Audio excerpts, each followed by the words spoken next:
An otherworldly tomb in Turkey covered in giant statues and carvings, mysterious massive stone circles in Jordan, and a 5,000-year-old stone covered in spirals, strange symbols, and four-toed footprints in Scotland. These are ancient monuments that look like they were built by aliens. Way up on a mountain in southeast Turkey, there's this insane tomb built by a king around 69 to 34 BCE. It's called Nemrut Dag. It's basically a giant stone show-off for himself. On top of the peak, he had a huge 50-meter or 164-foot mound made of crushed stone and rubble, surrounded by terraces on three sides.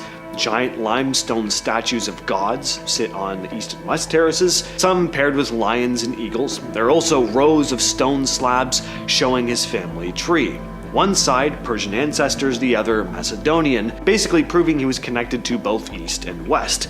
The statues are massive. They're also very detailed. The whole place mixes Greek, Persian, and local styles, and the way it all comes together, the massive stones, the huge statues, I mean, just look at it. It feels very otherworldly. Looks like something out of Middle Earth. But just imagining hauling all of that up a mountain without modern machinery, it makes it all the more impressive. Out in the deserts of Jordan, there are these massive stone circles that archaeologists have been studying for decades. They're called the Big Circles, and from the air, they look almost impossibly perfect. 11 of them have been spotted, each around 400 meters across. That's over a quarter mile. There's another one in Syria, though some of those circles have been destroyed over the years.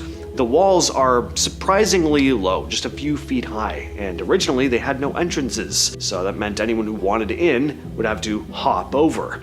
Now, why they're shaped like this, what they were actually for, no one really knows. Some people think rituals, some think they were made to track the seasons, but there's nothing really concrete. They've been known about since the 1920s when pilots started spotting them from the air, but it wasn't until recently that archaeologists started taking high-res aerial photos to get a better look. These images show that the circles aren't just randomly placed. They interact with the landscape in strange ways. One in Syria, for example, gives someone standing inside a full panoramic view of a whole basin that would have had crops and settlements. These circles could be over 2,000 years old, or way older, even pre-writing. Out in West Dunbartonshire, Scotland, there's a massive stone called the Cockno Stone, stretching 42 by 26 feet, completely covered in these strange carvings. There are spirals, you have geometric shapes, and over 90 cup and ring marks that cover the surface. And some of these symbols are really odd, like pairs of footprints, each with only 4 toes. I mean, why? Why 4 toes? Was it symbolic? Was it something else entirely? The stone dates back around 5,000 years, making it one of Europe's best examples of Bronze Age rock art. It was discovered in 1887 by Reverend James Harvey. By the 60s, vandalism forced authorities to bury it in 64 to protect it, and it stayed hidden for years. But about 8 years back, it started getting unearthed again, along with all the mysteries surrounding it. Some wonder if the carvings could be more than just prehistoric art. Could they be signs of otherworldly visitors, or maybe a secret language lost to time? Who knows? Stretching for miles across the countryside of Brittany in northwestern France are over 3,000 standing stones arranged in rows, circles, and clusters. Known as the Karnak stones, they date back nearly 7,000 years, making them older than most of Europe's famous prehistoric monuments. Some of the stones weigh up to 350 tons, and no one knows exactly why they were placed in such patterns.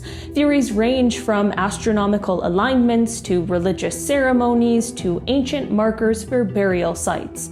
Unlike Stonehenge, which draws millions of visitors, the Karnak stones remain scattered across farmland and forests, blending into the quiet countryside. The sheer number and scale make them one of the strangest prehistoric monuments in Europe, especially considering the builders were Neolithic people with no advanced technology. To walk among them is to feel like you've stepped into a forgotten ritual landscape left behind in the middle of nowhere. High in the Andes of Bolivia, in one of the driest and most remote regions on Earth, lies a network of perfectly straight lines etched into the ground. Known as the Sajama lines, these geoglyphs stretch across an area of more than 15,000 square miles, with some lines running up to 10 miles long. The lines are carved into the soil, some only a few inches deep, yet they have lasted for thousands of years thanks to the dry climate. Like the Nazca lines of Peru, they can only be fully appreciated from the air. Archaeologists believe they were created by indigenous people over 3,000 years ago, but their purpose is still debated. Were they ceremonial pathways used during rituals, astronomical markers to track the stars, or something else entirely? What's certain is that they exist in one of the most isolated landscapes imaginable, where the high altitude, freezing nights, and thin air make even survival difficult. Deep in the Ural Mountains of Russia, far from any cities, explorers have found massive stone blocks stacked into formations that look man-made. Some of these stones weigh hundreds of tons and appear to be cut with precision, giving the impression of ancient walls or platforms. Known as the Ural megaliths, this site has sparked heated debate. Mainstream archaeologists argue that they are natural formations shaped by erosion and geological forces, while others insist they show signs of deliberate human construction. Without large-scale excavation or detailed studies, the mystery remains unsolved. What adds to the intrigue is the isolation. The Ural Mountains are vast, cold, and rugged. On the small island of Malta, far from mainland Europe, stand temples older than the pyramids of Egypt. The Hagar Kim temples were built around 36,000 BC using massive limestone blocks, some weighing over 20 tons. The temples feature doorways, altars, and carvings that align with the summer and winter solstice, proving that their builders had advanced knowledge of astronomy. What makes them incredible is not just their age, but their location. Malta is a small island in the Mediterranean, and yet thousands of years ago, people managed to transport and arrange these stones with remarkable precision. Carved straight down into solid rock, the Kailasa temple looks like an entire mountain was hollowed out by hand. Located at the Ellora Caves, this temple is so remote that for centuries it sat hidden from most of the world. What makes it even stranger is how it was built. Instead of stacking stone blocks, workers carved downward into basalt rock, removing over 200,000 tons of stones using nothing more than chisels and hammers around the 8th century. The sheer scale of this effort would have taken decades, maybe even centuries, and yet there's no record of exactly how it was done.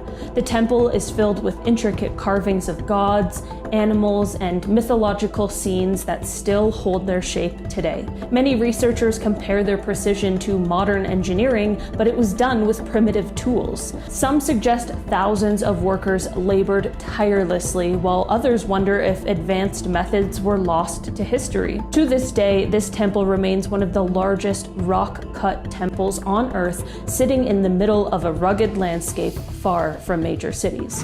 One of my favorite places to talk about, Göbekli Tepe. On a barren hilltop in southern Turkey, archaeologists unearthed something that completely rewrote history. Göbekli Tepe is a series of massive stone circles dating back over 11,000 years, older than Stonehenge and even the pyramids. Each T-shaped pillar weighs up to 10 tons and is covered in carvings of animals like lions, vultures, and snakes. The site predates agriculture, meaning it was built by hunter-gatherers who supposedly lacked the organization and resources to create something this complex. That fact alone shocked the archaeological community. Even stranger, the site was intentionally buried around 8,000 BC, preserving it until it was rediscovered in the 1990s. Why anyone would bury a place of such importance is a mystery in itself. Its location adds to the mystery, sitting in a remote region surrounded by rolling hills with no evidence of large settlements nearby. Its existence forces us to rethink what early humans were capable of. Rising 600 feet above the Sri Lankan jungle, Sigiriya is a massive rock fortress that looks like something out of a fantasy story. In the 5th century, a king built an entire palace on top of the rock, complete with gardens, frescoes, and even a mirrored wall polished so smooth that the king could see his reflection in it. Archaeologists believe the fortress was designed not just as a royal palace, but also as a defensive stronghold. Today, reaching the top still requires climbing narrow staircases that wind along cliffs with sheer drops below. From the summit, the view stretches endlessly across jungle and farmland, reinforcing how isolated the structure really is. Building something like this in such a location was a near impossible feat for the time, especially considering the resources needed to carry materials up the rock. Its placement feels intentional, almost as if it was designed to be hidden from invaders and the rest of the outside world, preserved as a fortress in the middle of nowhere. In a granite quarry outside Aswan, far from the Great Pyramids and temples, lies an unfinished obelisk, still attached to the... If completed, it would have stood nearly 100 feet tall and weighed 1,200 tons, making it the largest obelisk ever attempted. But during construction, cracks appeared in the stone and the project was abandoned. What's left behind is almost more fascinating than a finished monument. You can still see tool marks carved into the stone, offering rare clues into ancient Egyptian construction methods. Historians believe obelisks like this were meant to honor gods or commemorate pharaohs, but moving one of this size remains a mystery. Even with modern cranes, transporting a single 1,200-ton block would be a challenge. The quarry itself sits in a remote part of southern Egypt, far from the Nile's major centers of power, making this unfinished monument one of the strangest ancient relics that never left the middle of nowhere. Hidden in the hills of southeastern Zimbabwe lies a sprawling stone city that once housed up to 20,000 people. Built between the 11th and 15th centuries, Great Zimbabwe is made entirely of dry stone walls, some towering over 30 feet high and stretching for hundreds of feet without mortar. These walls were so carefully constructed that many still stand today. The city was once the heart of a powerful kingdom, rich from trade in gold and ivory, and yet its remote location still puzzles researchers. When Europeans stumbled upon the site in the 1800s, they refused to believe local Africans had built it, instead attributing it to ancient outsiders like the Phoenicians or the Arabs. It wasn't until later that archaeology proved it was indeed built by the ancestors of the Shona people. Despite that, the site still raises questions about why such a massive city was constructed in rugged terrain, far from major trade routes. To this day, Great Zimbabwe remains one of Africa's most mysterious and isolated ancient cities. Imagine an entire city built on the ocean, made of massive basalt stone stacked into artificial islands. That is Nan Madol, a ruined city off the coast of Micronesia. Nicknamed the Venice of the Pacific, it consists of nearly 100 islets connected by canals stretching across a lagoon. Built between the 12th and 17th centuries, the site required transporting stones weighing up to 50 tons each. The problem is that the people of the time had no cranes, no wheels, and no draft animals to help move such weight. To this day, no one knows exactly how the builders did it.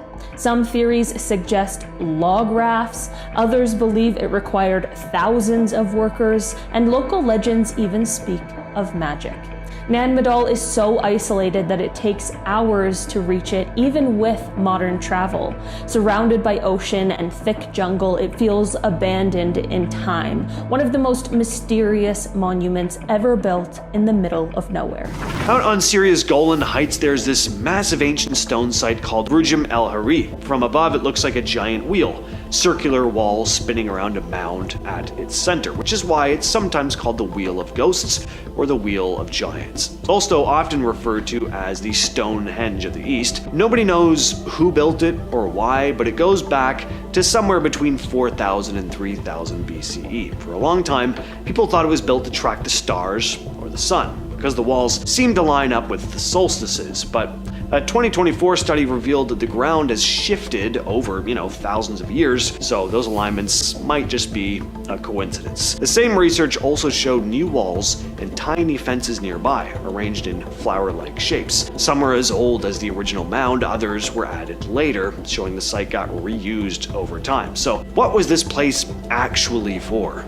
No one really knows. It could have been a home, a storage area, a place for rituals, maybe all of the above, maybe none of those things. Way up in the Andes of Bolivia is Pumapunku, part of the huge Tiwanaku temple complex. Some say it was built around 536 to 600, but some wonder if it's even older than that. It's built with huge blocks that weigh over 130 tons. They've been dragged from 50 miles away to a site so high up there weren't even trees to help roll them. And it's not just the size, it's the precision too. Each stone has lines and cuts that are so sharp and exact, it looks like they were done with electric tools. And the blocks fit together like puzzle pieces with no mortar. Nobody really knows how they moved and carved these stones with the minimal technology that we assume was available back then. The more you look at Pumapunku, the harder it is not to imagine something extraordinary behind it. Out in the deserts of the Middle East and North Africa, there are these formations called desert kites. They're giant shapes made of stone, some over 1 kilometer long, and from above, they do look like these odd jellyfish-like designs, or kites, hence the name. Nobody really knows for sure why they're there, but most think they were ancient hunting traps. So hunters would basically herd animals like gazelles in and trap them. Some of these date back 10,000 years or more. The size alone is incredible, but the shapes are strange too. They almost look like crop circles or, something like that. Out in the Thar Desert in India, near a village called Boa, satellites spotted these huge geometric patterns carved into the sand, giant spirals, loops, and long straight lines stretching for 30 miles. One spiral alone is over 7 kilometers long. The lines are shallow, only a few inches deep, but they're crazy precise, and they're bigger than the Nazca lines in Peru. But they're only about 150 years old. That's late 1800s, long before anyone could have seen them from above. They're arranged around these old stone memorials called shatris, which honor the dead. Some people think they might have had a spiritual meaning of some kind, but nobody really knows who made them. There are no legends, there are no notes, there are no tools left behind, just these enormous, perfect shapes. In southern Mexico, hidden under thick jungle, archaeologists found one of the oldest and biggest Mayan ceremonial sites ever discovered, Aguada Phoenix. It's a massive raised platform sitting 33 to 49 feet or 10 to 15 meters above the land around it. People only noticed it recently thanks to LiDAR. It goes back to around 1000 to 800 BCE, which makes it way older than most of the famous Maya cities that we know of. The platform is surrounded by 9 long causeways. Researchers think it was a huge gathering place for ceremonies or community events. But the precision is insane. Everything lines up perfectly, and it's kind of crazy to think that people built something this big without modern tools. Even crazier, locals have lived around the area for generations, and they never realized something this big was right there under their feet. Out in southern Ohio, there's this huge earthwork called Serpent Mound. It's shaped like a winding snake, over 1,300 feet long, with a coiled tail and a head that points toward a cliff. People built it a long time ago, around 300 BCE, but other cultures came in later and they added to it around 1070. What's really crazy is how it lines up with the sky. The head of the serpent points toward the summer solstice sunset. Nobody really knows why it was built. Maybe it was a calendar, maybe something more spiritual, maybe both. It sits on a meteorite impact crater though, which some people also think might have inspired the whole thing. Near the Pyramid of Djoser in Saqqara, Egypt, archaeologists discovered 24 massive black boxes carved from solid Aswan granite. Each one weighs over 100 tons, with lids around 30 tons, and they're sealed tight, like these massive airtight containers. The precision in cutting and fitting these stones is very impressive. It's so exact it looks like something that you would need modern machinery to pull off. Nobody really knows why there are 24 of them, what they were for. The craftsmanship makes you stop though and wonder how ancient Egyptians managed this with just the tools that they had. And some people, when they look at these boxes, they can't help but think maybe there was more to the story.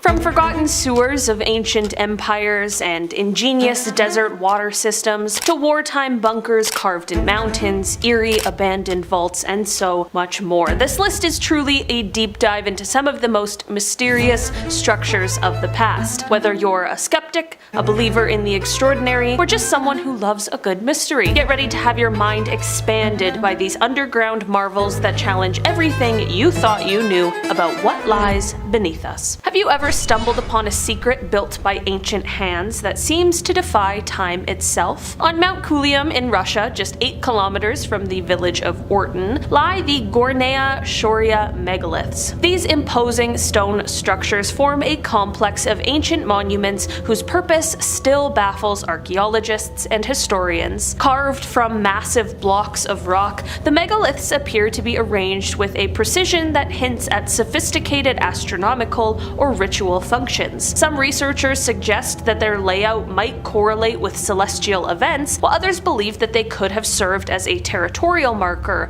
or sacred sites for long-lost cultures. The sheer scale and craftsmanship of these monuments, hidden in the rugged terrains of the Russian wilderness, raise more questions than answers. Were they built by a forgotten civilization, or do they hide clues about ancient knowledge lost to time? What if everything you thought you knew about the Earth is upside down? In the late 17th century, the renowned astronomer Edmund Halley proposed an audacious idea that our planet might be hollow, with vast interior spaces lit by an inner sun. Though modern geology has debunked this notion with evidence of a dense, layered Earth, the hollow Earth theory has stubbornly persisted in pop culture and conspiracy circles. This concept suggests not only the possibility of hidden subterranean realms, but also speculates about secret civilizations thriving in an inner world. From Jules Verne's adventurous tales to modern fringe documentaries, the idea has ignited imaginations for centuries. While scientific advancements have confirmed the Earth's solid structure, the enduring fascination with a hollow planet invites us to ponder alternative realities and question established knowledge. The theory's persistence reveals our innate desire to explore the unknown and imagine worlds beyond our everyday experience. What if the heart of our planet isn't as uniform as we once thought? Deep beneath the African continent, scientists have discovered a colossal structure in the Earth's mantle, an enormous blob that occupies a staggering portion of our planet's volume. Estimated to cover roughly 6% of the Earth's mantle, this mysterious formation challenges conventional ideas about plate tectonics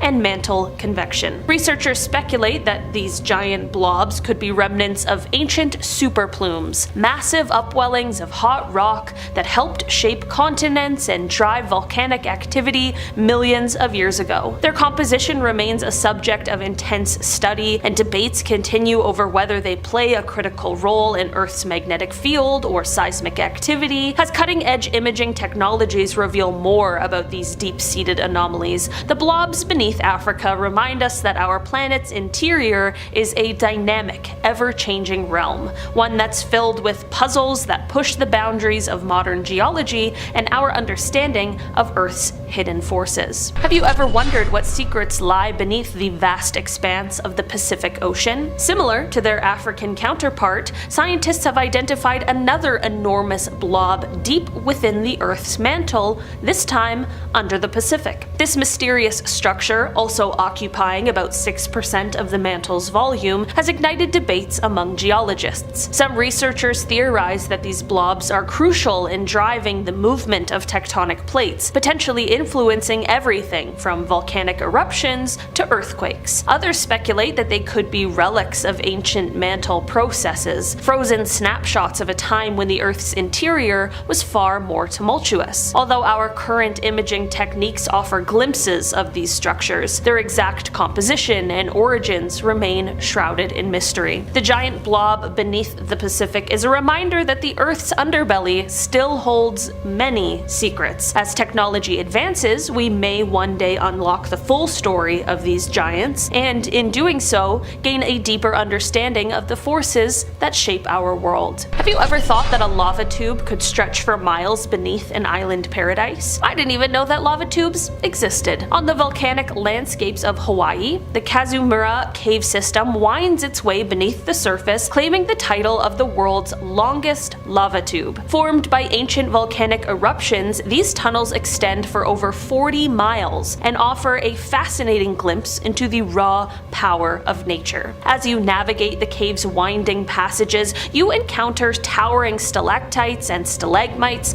formed from solidified lava, natural sculptures that seem too perfectly crafted to be real. The ambient lighting filtering through crevices casts eerie shadows, turning the entire journey into an adventure straight out of a fantasy novel. The Kazumura Cave is a reminder of the dynamic and ever-changing nature of our planet, where even the forces of fire and lava can create a hidden world that defies our expectations. Have you ever wondered what lies beneath a seemingly tranquil sinkhole in a tropical paradise? Cenote Angelita, nestled in the Yucatan Peninsula of Mexico, isn't your typical underwater cave. At first glance, it appears as a serene, clear cenote where sunlight dances on gentle waters, but dive a little deeper and you'll encounter a bizarre phenomenon. A dense layer of hydrogen sulfide that forms a mysterious river-like boundary between freshwater and saltwater. This river creates an almost ghostly transition zone,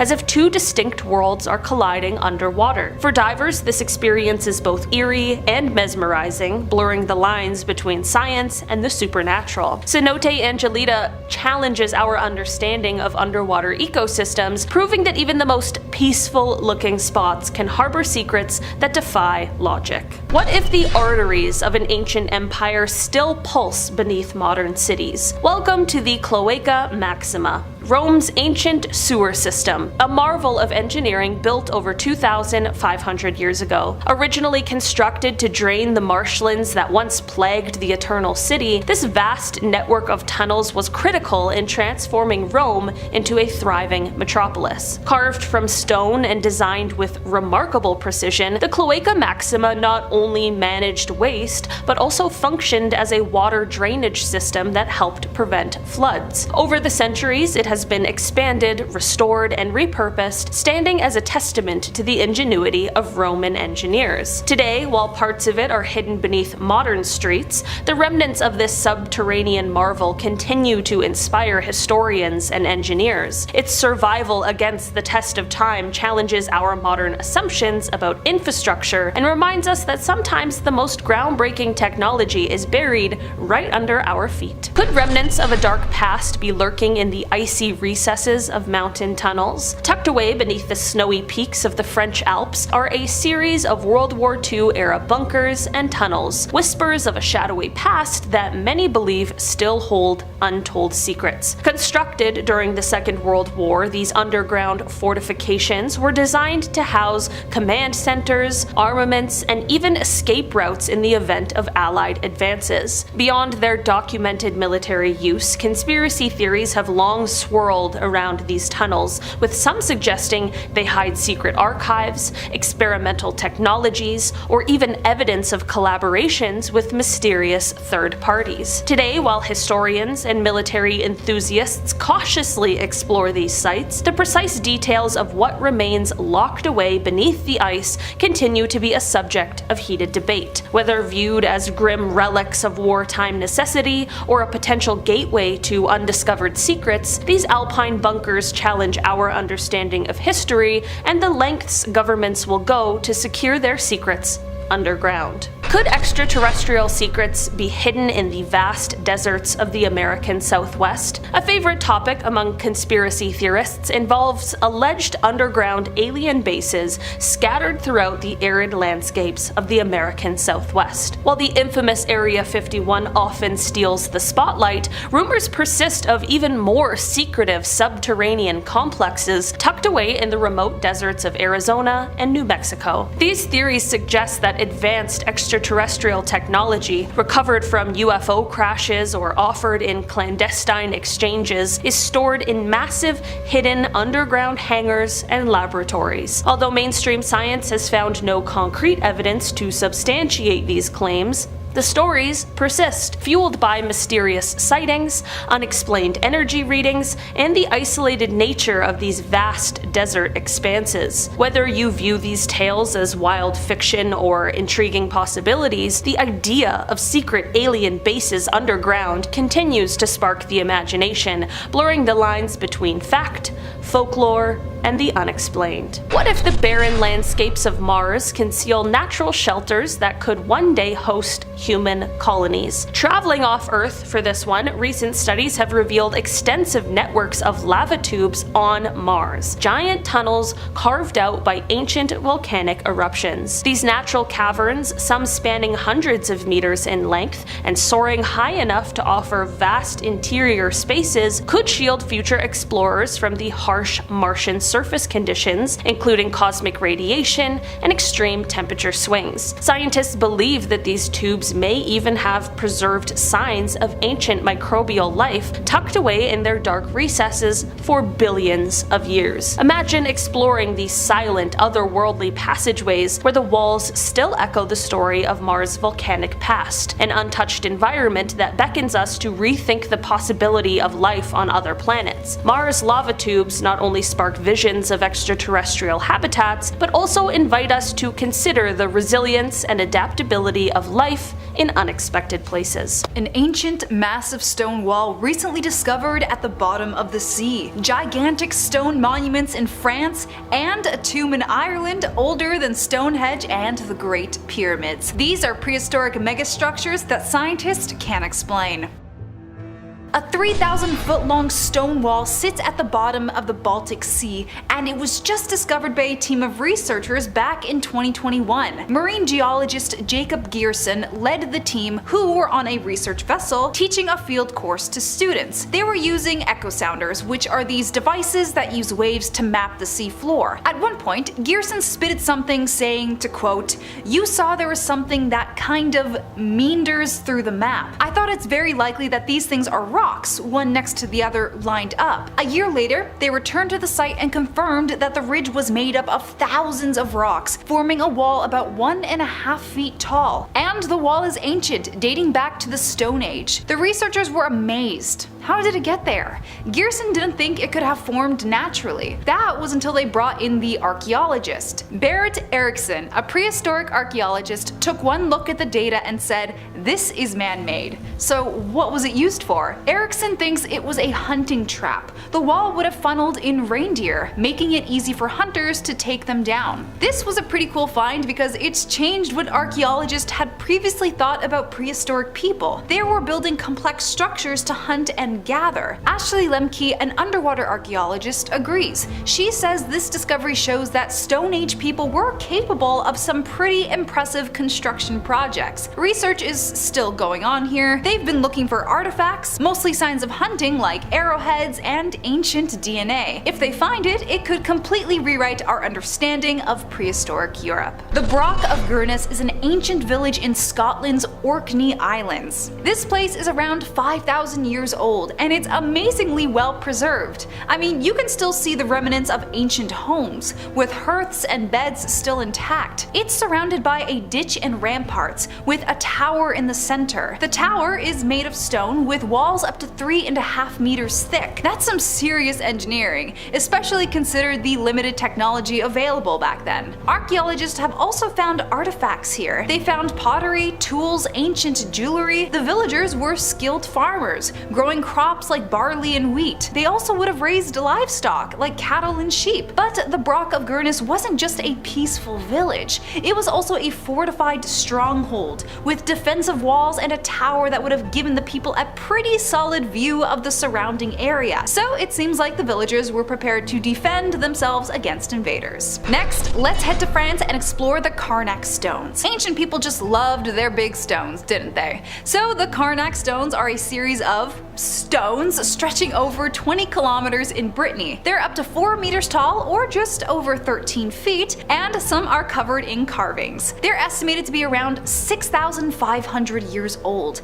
making them one of the oldest prehistoric monuments in the world. That's even older than the pyramids of Egypt by 2,000 years. So what were the Karnak stones used for? Well, we're not entirely sure, but they are aligned with the stars and planets. Some of the stones are positioned to correspond with the rising and settling of the sun and moon. That's some pretty advanced astronomy, especially considering the limited technology available back then. The Karnak stones are also covered in ancient carvings depicting animals, humans, shapes, and symbols. The carvings give researchers some hints into what the culture and beliefs of the people were at the time.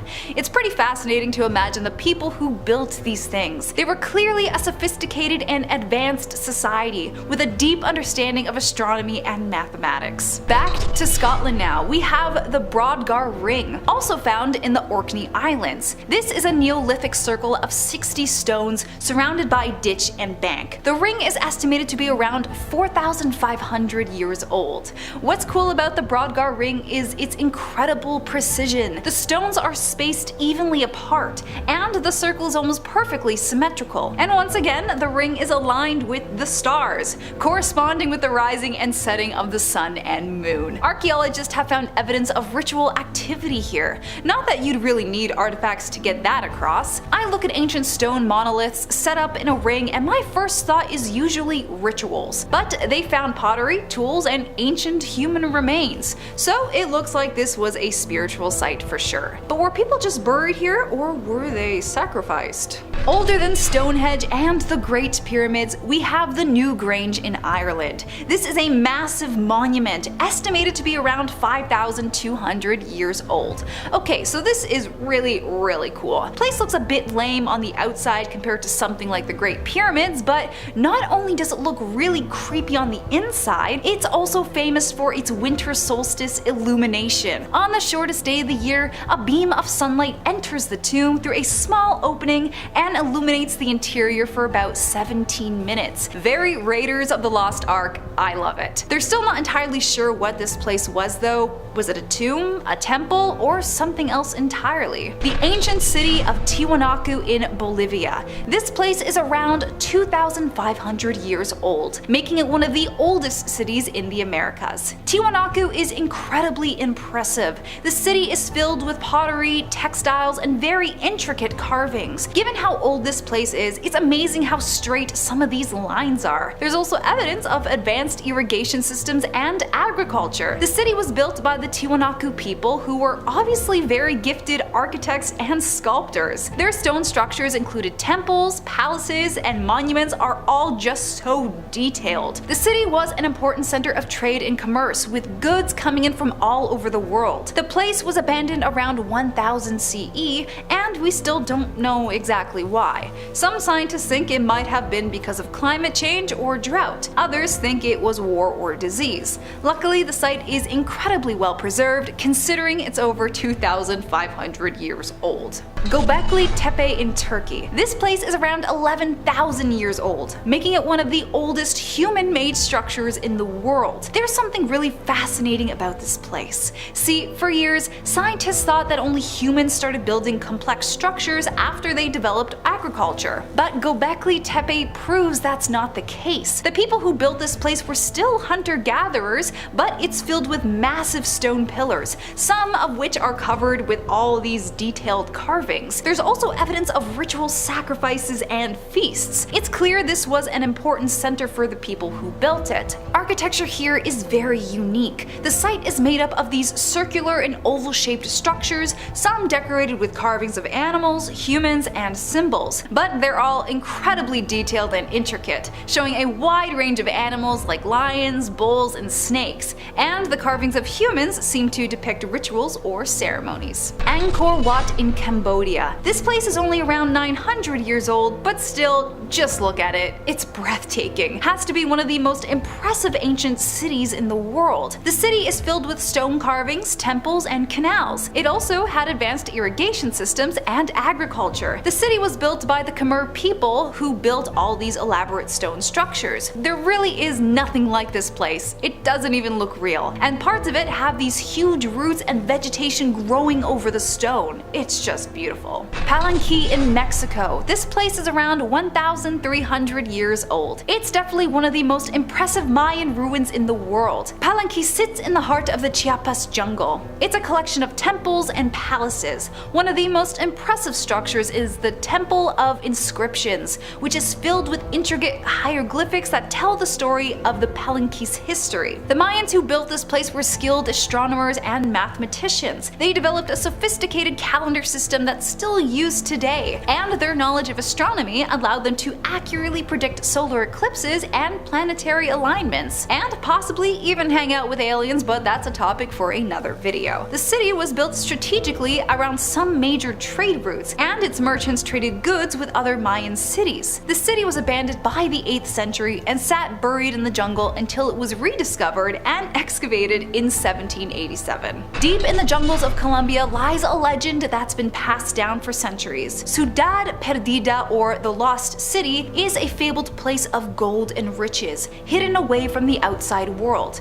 Many have searched for it, but few have claimed to have found it. The legend dates back to a time of the Spanish conquistadors, who would hear stories about this hidden city deep in the jungle. The city was said to be filled with gold and precious jewels, and many believed it was the capital of the ancient Terona civilization. For centuries, explorers searched for the mysterious city. Some said they did find it, but they were never able to prove it. That was until 1972, when a group of local farmers came across this series of stone steps deep in the jungle. The steps led to a hidden city, filled with ancient ruins and artifacts. And as archaeologists started to explore the city, they realized that this place could have very likely been the mythical Lost City. The city was filled with intricate stone carvings, pottery, and gold artifacts, all of which dated back to the time of the Terona civilization. Hidden deep below our feet lie structures that defy explanation.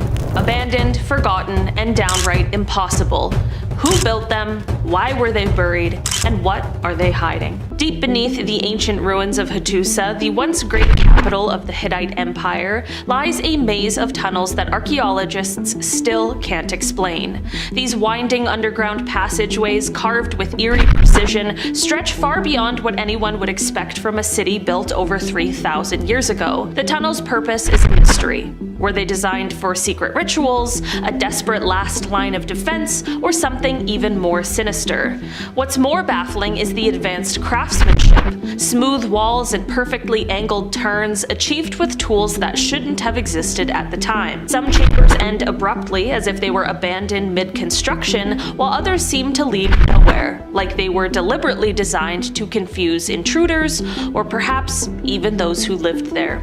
The lack of any clear explanation has sparked wild theories, from hidden treasure vaults to portals for communicating with the gods. Whatever their purpose, one thing is certain: the deeper you go into Hattusa's labyrinth, the more unsettling it becomes. Why would an empire invest so much effort into constructing tunnels that no one was meant to find? Next, we are talking about the KGB bunkers. Beneath the bustling streets of Moscow lies a shadowy network of abandoned Soviet-era bunkers that could rival the plots of any Cold War spy thriller. Built in total secrecy during the height of Soviet paranoia, these underground megastructures were designed to shield government elites and military commanders from nuclear annihilation, or so the official story goes. But as researchers delve deeper, the unsettling rumors surrounding these bunkers refuse to be silenced. Some say they were more than than just shelters, suggesting the KGB used them as laboratories for classified experiments,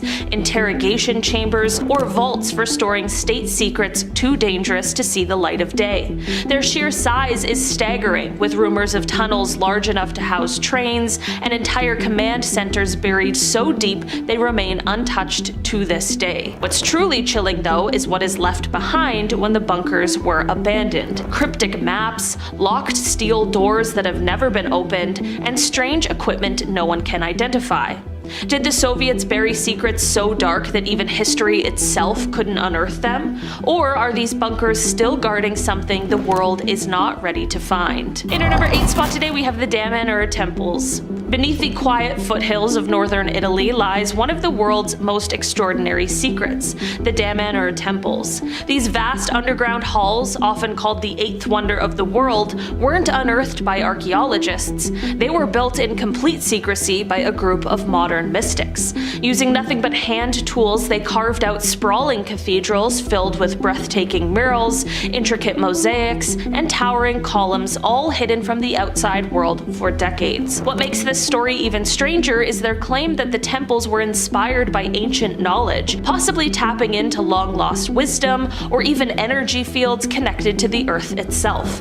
The details are staggering. One chamber is dedicated to the sun, another to water, with each space aligning perfectly to celestial patterns. And yet, these masterworks were never intended to be found. When authorities finally uncovered the temples, the sheer scope and artistry of the project left them completely stunned, and with far more questions than answers. How did a small community manage to pull off such an architectural feat? And more intriguingly, what ancient inspiration were they channeling to create this hidden masterpiece? Beneath the quiet streets of Taust, a small Spanish town that seems frozen in time, lies a chilling secret that has haunted locals for generations. During a routine construction project, workers unearthed crypts containing mass graves, their origins shrouded in mystery. The skeletal remains, hundreds of them, were eerily arranged, some showing signs of rituals or ancient rites. Abandoned for centuries, these crypts are said to be linked to deadly plagues that swept through the region, wiping out entire communities. Whispers of curses have kept locals far from the site, believing the crypts are a resting place for tormented souls who bring misfortune to those who disturb them. Archaeologists who dared to explore the chambers found more than bones. They uncovered bizarre artifacts and markings that don't match any known historical records. Some even claim the crypts exude an unexplainable chill, as if the air itself carries the weight of centuries-old sorrow. What really happened here, and why does this cursed underground realm seem determined to hold on to its dark secrets? Next, we are talking about the tunnels of Taos. Beneath the dense Amazonian jungles of Ecuador lies the Taos Tunnels, a sprawling underground labyrinth that stretches for hundreds of miles, and possibly even deeper. These tunnels aren't natural formations, they were carved with such precision that some experts argue they couldn't have been made with the tools of ancient humans. The mystery of Taos has lured adventurers for decades, including Neil Armstrong, who joined an expedition to explore its depths in 1976. Stories from the caves are the stuff of legend. Golden artifacts allegedly discovered there, depicting strange symbols and figures, hinting at a civilization far older and far more advanced than history admits. But that's not all. Locals tell tales of bizarre occurrences near the caves, like mysterious lights and sudden, unexplained disappearances. Could these tunnels be the remnants of a pre-human civilization that vanished without a trace?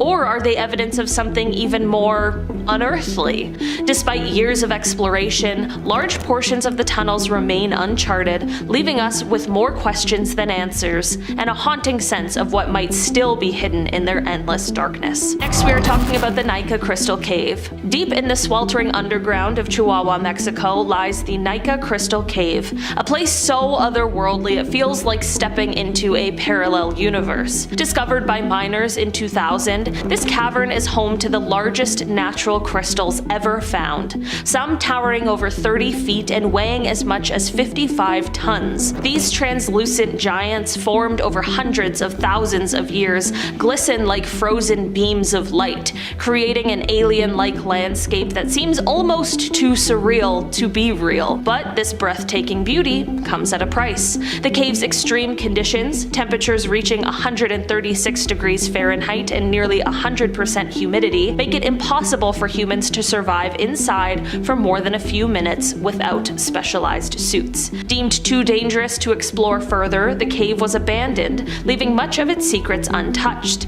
Some believe these crystals hold untapped energy or clues to the Earth's geological past. Others say the cavern's unearthly nature hints at something even more mysterious. For now, the Nika Crystal Cave remains sealed off. Next, we are talking about the salt mines of Yekaterinburg. Beneath the industrial city of Yekaterinburg, Russia, lies an abandoned salt mine unlike anything you've ever seen. The walls of this underground labyrinth are streaked with vibrant, multicolored swirls, creating patterns so hypnotic they look like an artist's fever dream. These surreal formations are natural, caused by layers of mineral deposits over millions of years, but the effect is so otherworldly it's hard to believe humans didn't have a hand in it. While the mines are hauntingly beautiful, they are also full of mystery. Locals whisper that during the Soviet era, these caverns may have been repurposed for secret experiments or as hidden bunkers for classified operations. Access to much of the mine is restricted, fueling rumors of forgotten chambers hiding evidence of Soviet ingenuity, or perhaps some darker truths. The unearthly beauty of these salt mines stands in stark contrast to the eerie silence of the abandoned tunnels,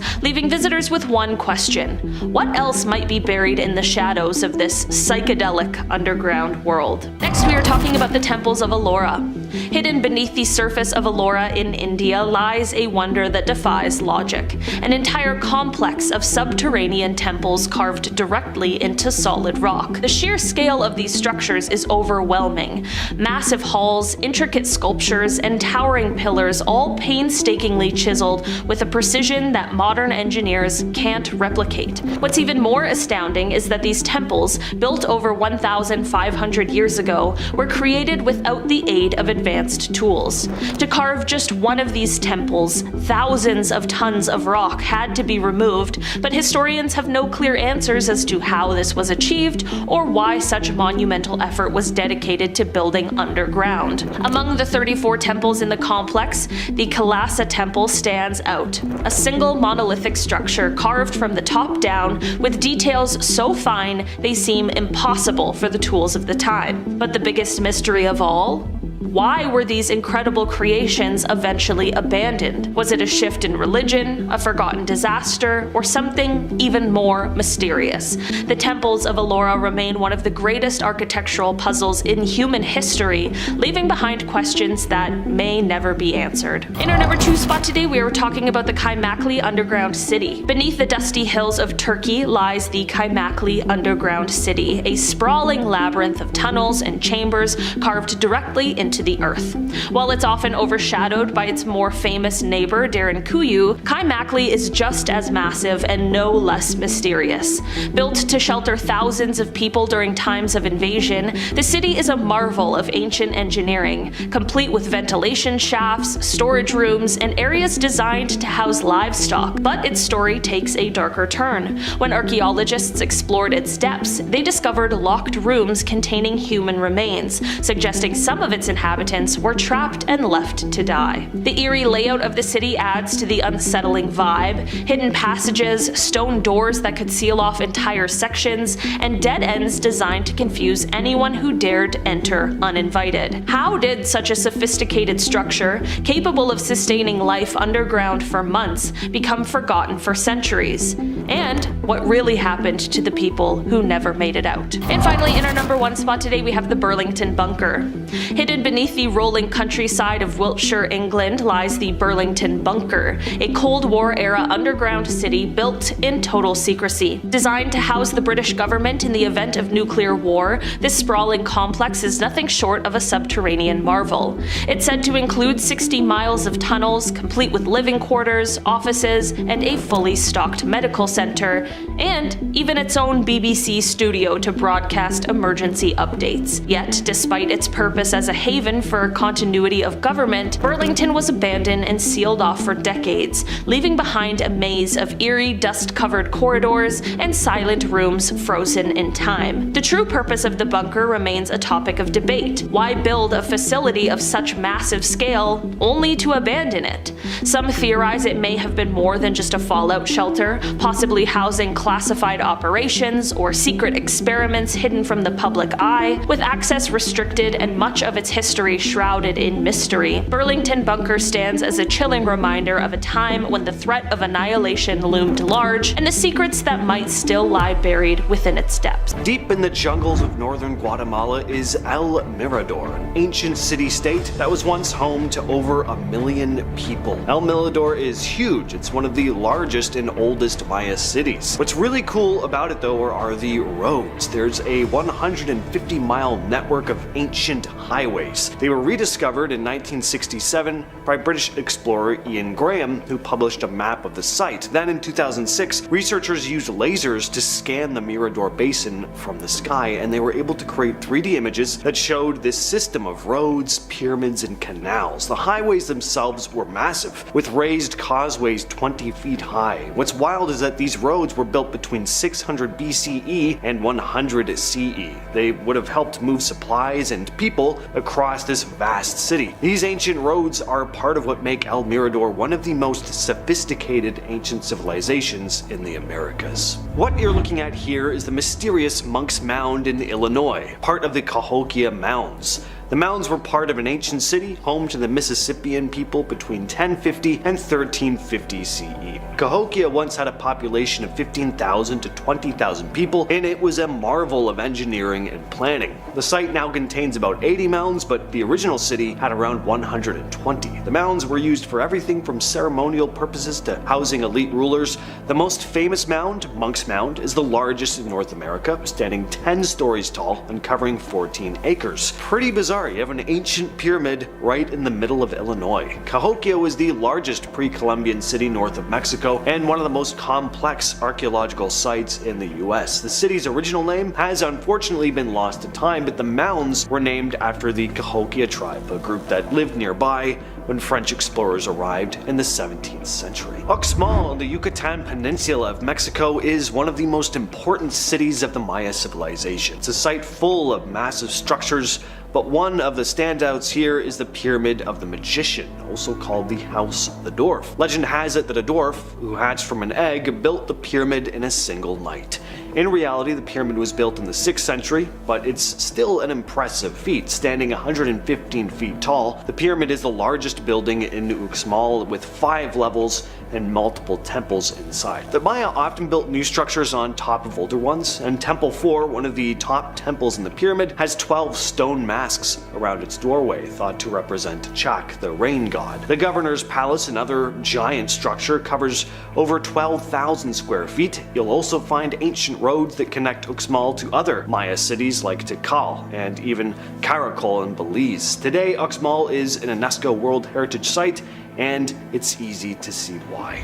Chichen Itza is one of the most famous and impressive ancient Maya cities, located in the heart of Mexico's Yucatan Peninsula once again. At one time, it was a busy place full of religious ceremonies, politics, and trade. At its peak, it was home to around 35,000 people. It was built in a perfect spot near a bunch of natural sinkholes that provided plenty of water. In fact, the name Chichen Itza comes from the Mayan words chi, mouth, chen, wells, and Itza, which was the name of the Mayan tribe who settled there at the time. Chichen Itza was founded in the 6th century, but it really reached its height during the 10th century when it was influenced by the Toltec people from central Mexico. One of the most famous buildings here is El Castillo, the pyramid at the center of the site. At 79 feet tall, it has 365 steps, one for each day of the year, and during the spring and autumn equinoxes, the shadows create this illusion of a serpent slithering down the stairs. Machu Picchu is one of the most iconic ancient structures in the entire world, sitting high in the Peruvian Andes and nearly 8,000 feet above sea level. It's a 15th century Inca citadel, often called the Lost City of the Incas, and for good reason. It was mostly hidden from the outside world until 1911, when American historian Hiram Bingham rediscovered it. The site is mind-blowing to say the least. It was built in the classical Inca style with perfectly fitted dry stone walls, and its three main structures, the Temple of the Sun, the Temple of the Three Windows, and the Intihuatana, are still standing. The Inca never wrote anything down though, so no one really knows exactly what Machu Picchu was for. The leading theory is that it was a private retreat for the Inca emperor, but built around 1450.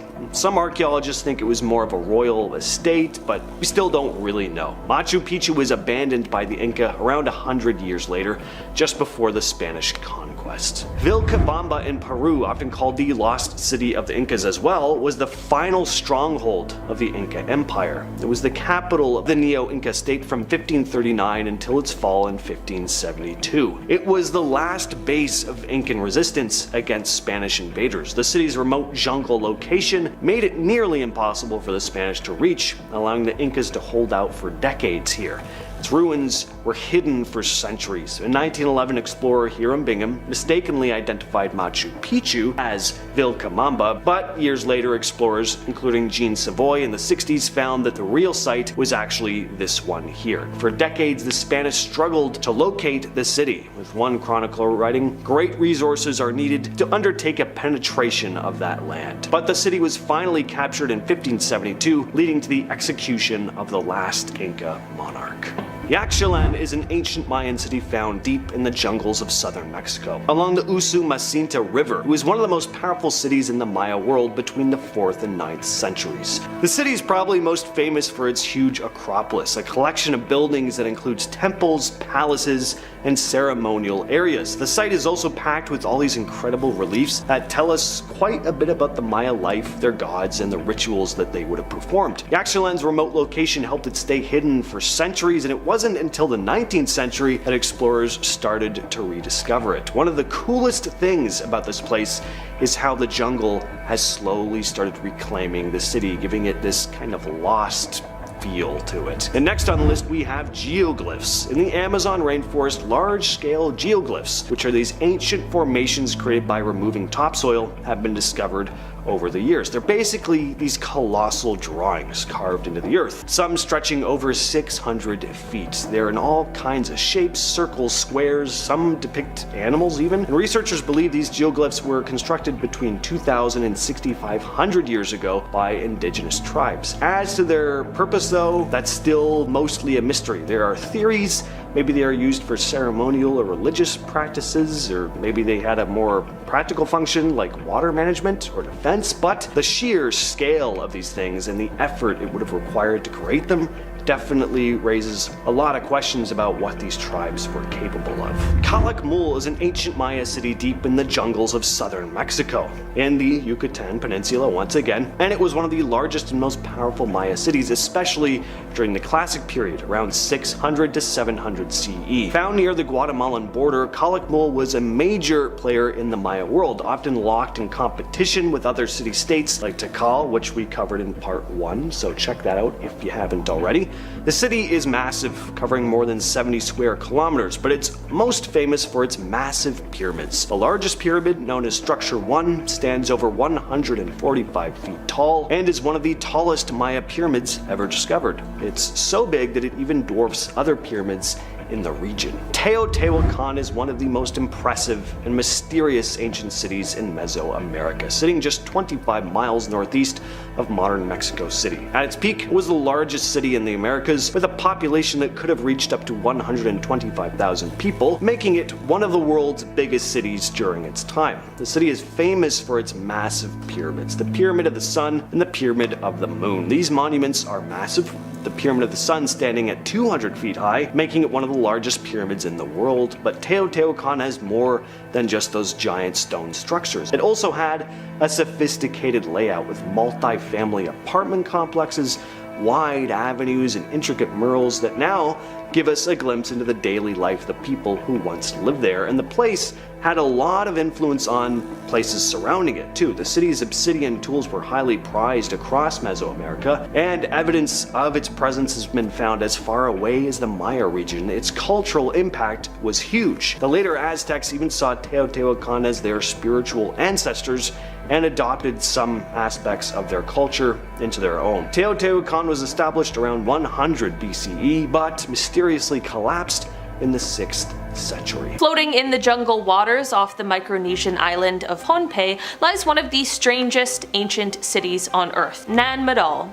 Built on a lagoon and surrounded by mangroves, the site consists of over 90 artificial islets connected by canals with massive basalt stones stacked in crisscross patterns to form walls. Some stones weigh up to 50 tons, but here's the mystery. There are no records of how the stones got there. The islanders had no cranes, no wheels, no iron tools. The jungle swallowed up most of the site for centuries, and even today archaeologists can't explain how such a remote island society moved such heavy stone, let alone arranged them in a functional city. In 2016, scientists using LiDAR technology to scan the thick jungles of northern Guatemala uncovered something that shocked the world. Over 60,000 undiscovered Mayan structures, including pyramids, homes, fortresses, causeways, and even a network of highways hidden beneath the trees. The scale of the discovery revealed that the Maya civilization was far more advanced and densely populated than previously believed. Some of the cities were connected by roads elevated to withstand seasonal floods, suggesting planning that rivals modern infrastructure. These weren't simple farming villages, they were technological powerhouses hiding right under our noses. Hidden in the overgrown hills of West Java is a site called Gunung Padang, which locals believed was just a natural hill. But recent excavations revealed something incredible beneath the surface: an ancient step pyramid made of massive basalt columns. Using ground-penetrating radar, researchers uncovered multiple layers of construction, some possibly dating back as far as 20,000 years ago,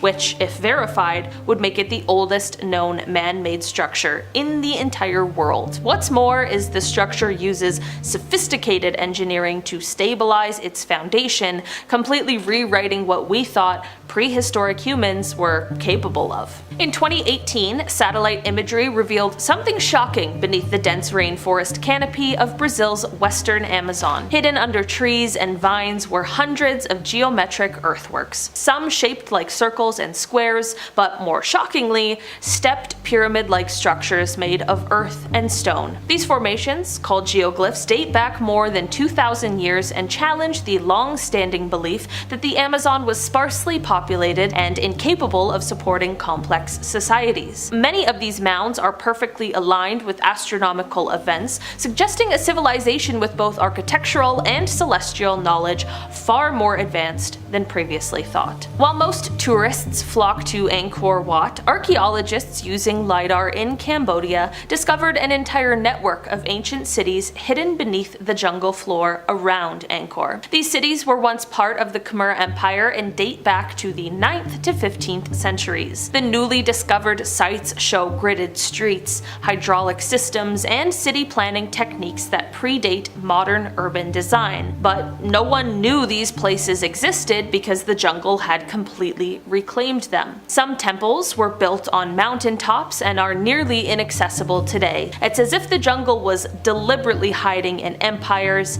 entire blueprint. Deep in the Colombian Sierra Nevada, hidden in thick rainforest and mist, lies Ciudad Perdida, or the Lost City. Built by the Tairona people around 800 CE, centuries before Machu Picchu, this city remained completely unknown until 1972 when treasure hunters stumbled upon it. It's made up of 169 terraces carved into the mountainside, interconnected by stone staircases and roads that defy modern engineering. The city's circular platforms and drainage systems show highly advanced urban planning, but what's most puzzling is that the entire civilization vanished and their language, records, and purpose for building the site remain a complete mystery. In Guatemala, the ancient Maya city of Quirigua holds some of the largest stone monoliths ever carved in the Americas.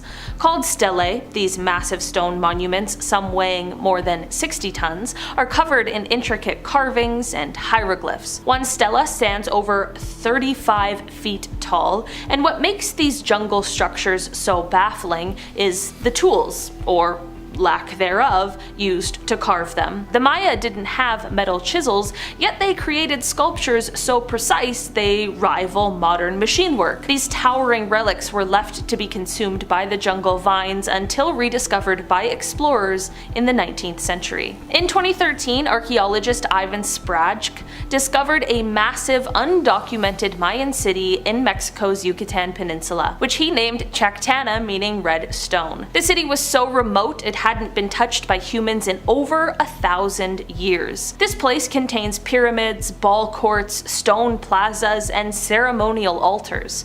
One of the most mysterious features is a system of raised stone causeways designed to channel rainwater and resist erosion, suggesting an engineering prowess not associated with jungle tribes. The structures seem designed to last forever, yet they were completely buried under the jungle, forgotten by time, and nearly lost forever. In Brazil's Acre State, archaeologists found hundreds of mysterious stone circle formations buried beneath the forest. Some date back more than 2,000 years, and no one knows exactly who built them or why. What makes these structures so bizarre is their scale and precision. Circular ditches, raised mounds, and stone posts arranged in mathematical harmony, suggesting astronomical or ritual purposes. These weren't random tribal decorations, they were carefully planned, large-scale undertakings.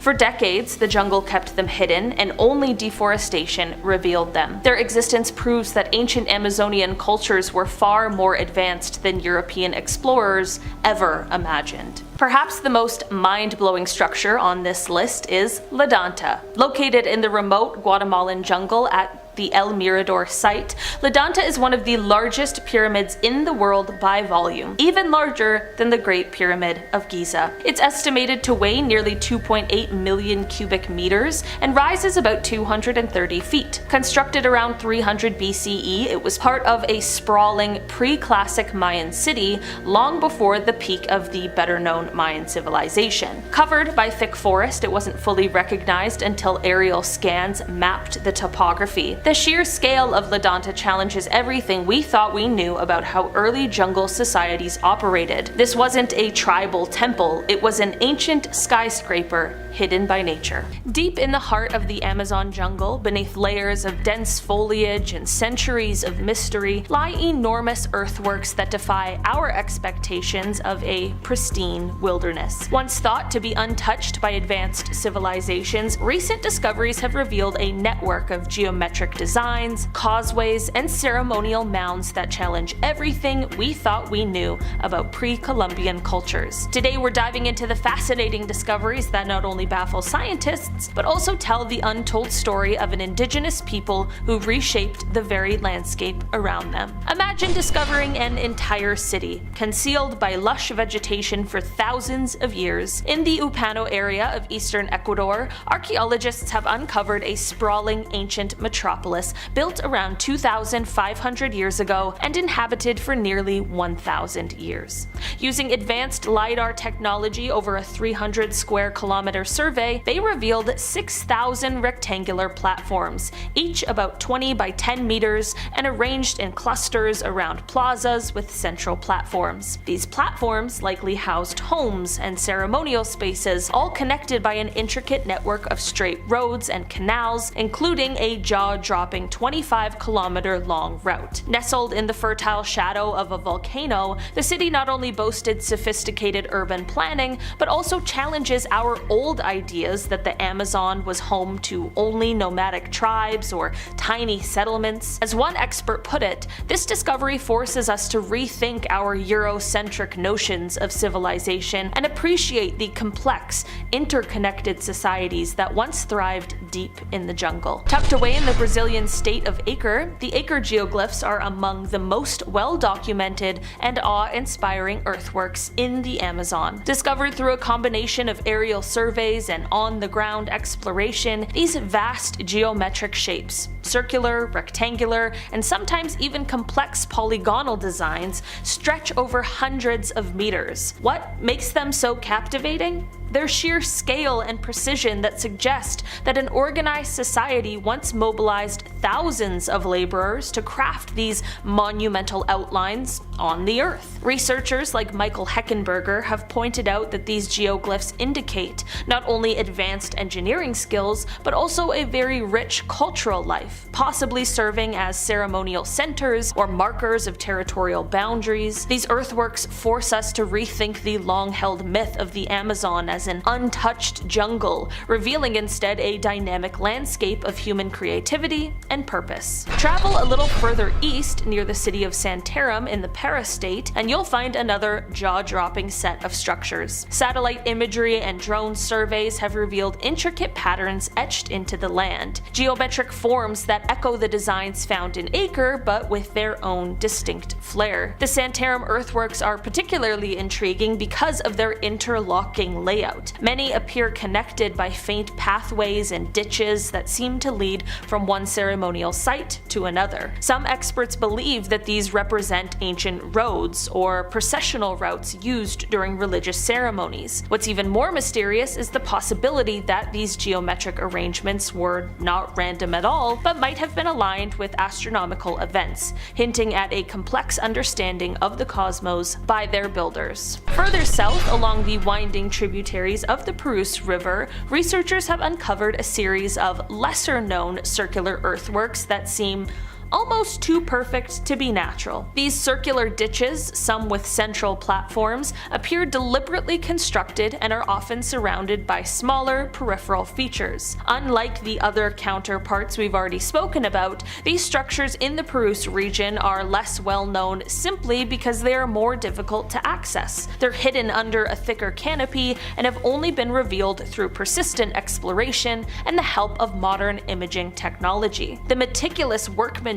suggests these were not just casual markers. They were purpose-built, likely serving as focal points for community gatherings, defense, or even astronomical observations. Each circle tells a silent story of communal effort and ritual significance, reminding us that even the most remote parts of the Amazon hold clues to a sophisticated pre-Columbian society. Imagine wandering through the jungle and suddenly coming upon a long, straight causeway cutting through the undergrowth, an anomaly in the landscape where nature typically curves and weaves. In several regions of the Amazon, archaeologists have discovered what appear to be ancient road networks, intricately linked with the geoglyphs and earthworks. These causeways are not mere footpaths, but engineered roads that once connected separate ceremonial centers and settlements. Their construction would have required advanced planning and sustained labor, suggesting a level of societal organization that is as impressive as it is unexpected. Some researchers speculate that these roads were used during seasonal gatherings or pilgrimages, creating a physical and perhaps symbolic link between different communities. Among the most intriguing finds in the Amazon are the monumental mounds scattered across various regions. Unlike the flat geoglyphs, these earthen mounds rise above the surrounding landscape and may have served multiple purposes: defensive structures, platforms for ceremonies, or even markers of astronomical events. Some mounds feature terraced layers, suggesting they were built over many generations. And what is truly fascinating is that these mounds are often found in areas that also contain evidence of intensive agriculture. This has led some archaeologists to propose that mound building was part of a larger strategy to manage and transform the landscape. The sophistication of these constructions indicates that Amazonian societies were not only capable of creating awe-inspiring monuments, but were also experts in engineering and land management. Water is life, especially in the dense and dynamic environment of the Amazon. Alongside the geometric earthworks, scientists have uncovered evidence of intricate water management systems that suggest a deep understanding of hydraulics and agriculture. In several sites, channels and canals have been found in close proximity to the geoglyphs and mounds, indicating that the ancient builders were keen on controlling water flow to support their settlements and crop fields. Some of these canals are remarkably long, hinting at a network designed not just for irrigation, but also for transportation and possibly even ritual purification. The existence of these waterworks adds another layer of complexity to our understanding of Amazonian societies, one where engineering and environmental stewardship went hand in hand. This discovery challenges modern assumptions about primitive methods, showing instead that these ancient peoples had mastered techniques that are still relevant in sustainable agriculture even today. Among the diverse array of Amazonian earthworks, some circular ditches have a peculiar feature: a central platform that seems perfectly positioned to capture the first light of dawn or the glow of a setting sun. Could it be that these sites served as early observatories or ritual spaces aligned with celestial events? Several researchers have noted that the orientation of these circles corresponds with significant astronomical phenomena, such as solstices and equinoxes. This potential alignment suggests that the builders may have had an advanced grasp of astronomy, a tool used not only for practical purposes like agriculture, but also for marking time and celebrating seasonal cycles through ritual. The idea that these ancient communities built structures that double as celestial calendars is both enchanting and humbling, revealing a worldview where the heavens and earth were intimately connected through art, science, and spirituality. Step back and take a closer look at the intricate geometric designs etched into the earth. What might they mean? Unlike random drawings, these patterns are remarkably consistent and suggest a symbolic language that the ancient builders used to communicate ideas about order, nature, and the cosmos. Some of the designs incorporate spirals, concentric circles, and interlocking shapes that evoke both natural forms and mathematical precision. Researchers have hypothesized that these patterns could represent everything from maps of sacred sites to depictions of mythological stories, or even encoded astronomical data. Although the true meaning remains elusive, the level of detail and thought behind each design speaks volumes about the intellectual and artistic culture of these ancient Amazonian societies. When you stand before one of these sprawling earthworks, you can't help but wonder if there's a hidden order to the chaos of nature. A growing body of research suggests that many of these structures were deliberately aligned with celestial events. For instance, some geoglyphs and mounds are oriented towards the rising sun during the summer solstice or the winter solstice's sunset, hinting at a sophisticated understanding of the solar cycles. This alignment is not merely coincidental, it appears to be a deliberate choice that could have held ceremonial or calendrical significance. Imagine an ancient society gathering at these sites to mark the changing seasons, celebrating the cycles of nature with rituals that connect them directly to the cosmos. Such astronomical alignments reveal that the builders were not only skilled engineers, but also keen observers of the sky, integrating their knowledge of the universe into the very fabric of their environment. A massive lion sits at the entrance of a Sri Lankan stone fortress high above the jungle. Mysterious tombs built for giants in Italy, and mysterious ruins in Peru. These are massive ancient stone structures archaeologists still cannot explain. Sigiriya is one of Sri Lanka's most famous landmarks. It's a massive rock fortress that rises nearly 200 meters, or about 660 feet above the surrounding jungle, and on top of it, you'll find the ruins of an ancient royal palace. What's crazy about Sigiriya isn't just the location, but how it was built.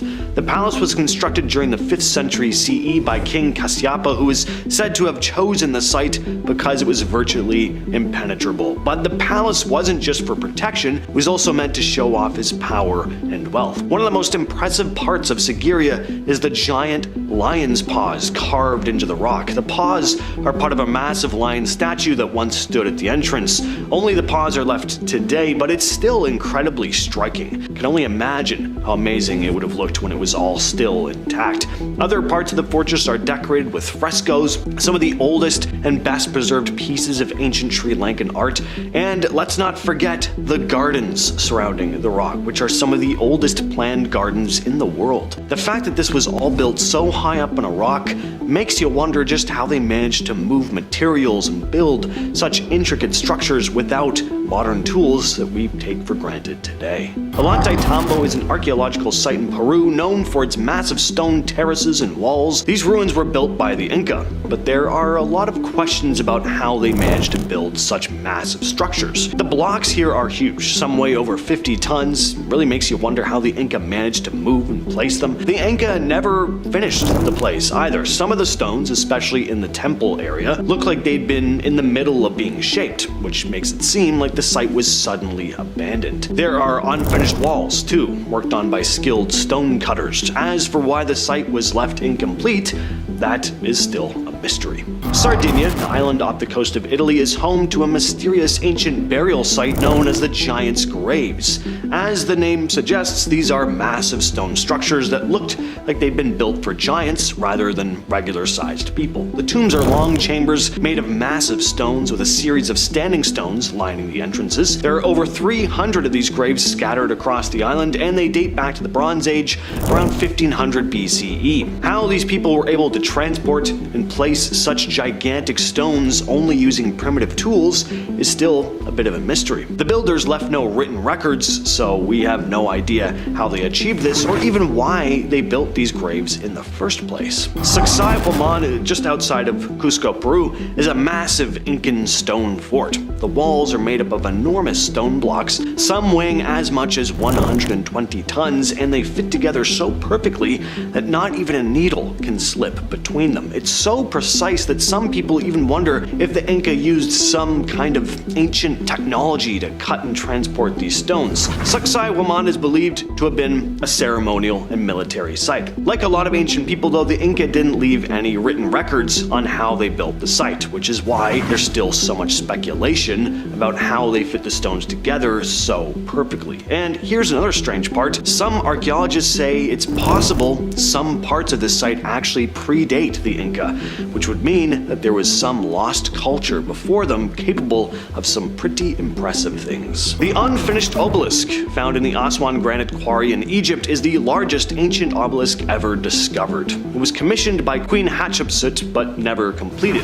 If finished, it would have stood around 42 meters or 137 feet tall, weighing in at nearly 1,200 tons, much larger than any other ancient Egyptian obelisk. The real mystery is how the Egyptians planned to shape and lift such a massive stone. I mean, sure, these were the people who built the pyramids, but even still, modern engineers still wonder how they would have erected this thing without the modern tools we have today. And let's not leave Egypt just yet.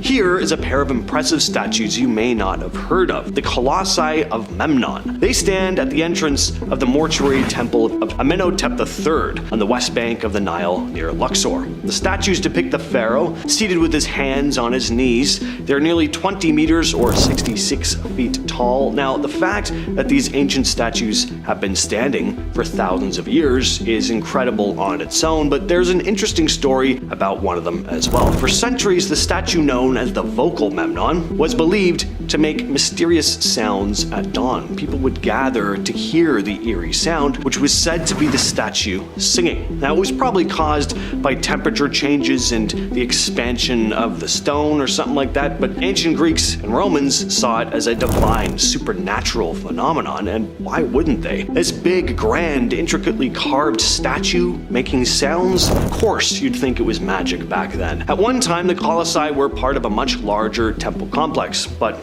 most of it was destroyed by earthquakes, along with the statues themselves, which have been damaged over time. And again, it's pretty incredible how they were built. The statues were carved out of sandstone and transported from quarries about 600 miles away. Now, unfortunately, this next statue isn't around today, but in ancient times, this was one of the 7 wonders of the world, the Colossus of Rhodes. The Colossus of Rhodes, an enormous statue of the Greek god Helios, built to celebrate the victory of Rhodes over Cyprus in 305 BCE. It was about 33 meters or 108 feet tall. At the time, it was one of the largest statues in the world. What made the Colossus of Rhodes so impressive wasn't just its size, but its design. It looked like something out of Lord of the Rings. It would have stood at the entrance of the heart harbor with its legs spread wide and its arms raised as if it were greeting ships coming into the port. The statue is so massive that, according to some ancient accounts, ships were able to sail between its legs. No one really knows for sure how it was built or whether it truly stood in such a dramatic pose. Some say the legs were actually closer together and just stood on one side of the harbor. Unfortunately, though, the Colossus wasn't around for very long. It was destroyed by an earthquake in 226 BCE, just 56 years after it was completed. The statue fell and then shattered into pieces, and it lay in ruins for over 800 years before being sold off as scrap. It was said that people couldn't even wrap their arms around the thumb on one of the statue's hands and have their own hands meet. That's how massive this thing was. The Moai statues of Easter Island are some of the most iconic ancient wonders in the world. These massive stone figures, some as tall as 33 feet and weighing over 80 tons, were carved by the Rapa Nui people between 1400 and 1650. The Moai are made from volcanic tuff, a type of stone that isn't easy to work with, but somehow they managed to carve them with remarkable detail. It's always been debated how the statues were transported across the island. Some people believe the Moai were walked upright with ropes being used to sway the statues back and forth. Others think they might have been transported using sledges and logs. We also don't know exactly what the statues were built for, but they're thought to have represented ancestors or gods that were placed on stone platforms called ahu. These platforms were used for rituals and ceremonies. Well, it just wouldn't be right to make a list like this without including Stonehenge. This is one of the most famous ancient stone structures in the world because to this day no one really knows for sure how or why it was built. These stones, some weighing up to 40 tons, were somehow transported from over 150 miles away. The stones themselves are made of two types, the massive sarsen stones and the smaller blue stones. The incredible feat of moving these stones without modern technology is something archaeologists haven't fully explained, but it's not just the logistics, the exact purpose of Stonehenge is a mystery too. Most people think it was some kind of ancient observatory used to track solstices and eclipses. Stonehenge aligns with the sun during certain times of the year. It also may have been a religious or ceremonial site. There are also theories that it was a symbol of unity for the people of ancient Britain. Stonehenge was built in several stages, spanning from around 3000 to 1500 BCE, and throughout its history people came and went, adding to the structure. But even with all the archaeological work done on the site, the exact reasons behind it are still unknown. Alright, so we're all familiar with Stonehenge, but have you ever heard of Superhenge? Superhenge is a massive prehistoric site not far from the much more famous Stonehenge, and it was only discovered back in 2015, which is now a decade ago, which is scary. Archaeologists found that beneath the ground there were large stones arranged in a pattern similar to Stonehenge, only this site was much larger. Using ground-penetrating radar, researchers found evidence of a massive stone circle, which has led people to wonder if Superhenge and Stonehenge were part of some much larger ceremonial religious complex. The stones at Superhenge are believed to have been placed there more than 4,000 years ago, and the size of the stones, some which weigh up to 15 tons, means that the people who moved them were capable of impressive feats of engineering.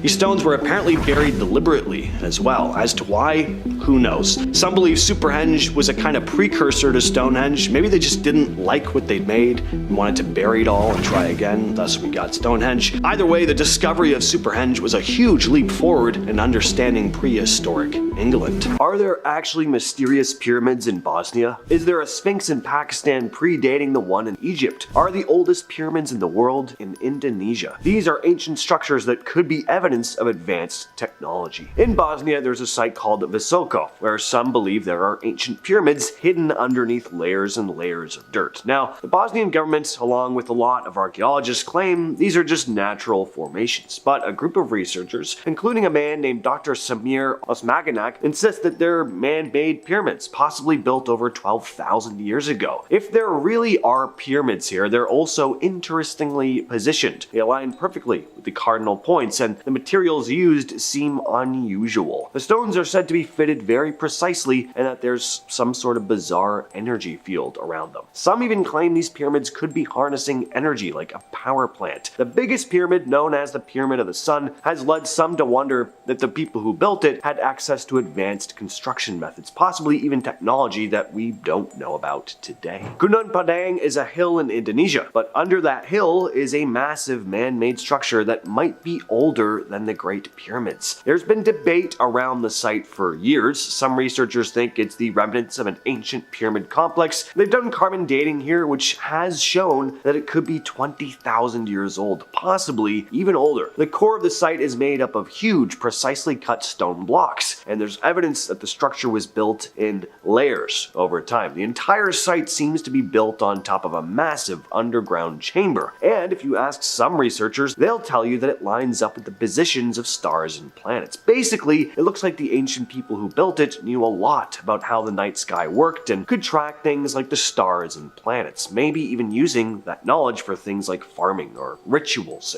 For as mysterious as the site is, it doesn't get nearly as much attention as places like Stonehenge, for example, but it might have been home to a civilization way more advanced than we ever have imagined. In Baluchistan, a province in Pakistan, there's a rock formation that looks like this. Now, what's the first thing that comes to mind looking at this thing? Well, it looks eerily similar to the Sphinx in Egypt, doesn't it? The formation is carved, or rather formed, out of the side of a hill, and I say it could be formed because it's not entirely clear whether this thing was naturally formed or not. But it doesn't match the time frame we'd expect of any ancient civilization in the area. Some think it could be the remnants of a lost civilization, possibly dating back over 10,000 years, well before the Egyptians ever carved their version. The idea that there was an advanced civilization in this part of the world, not as famous as Egypt or Mesopotamia, is pretty mind-blowing, but also kind of frustrating because we don't have any solid proof. Some think this rock formation came from some unknown ancient civilization who had the tech to carve massive statues with crazy precision, and maybe even had the know-how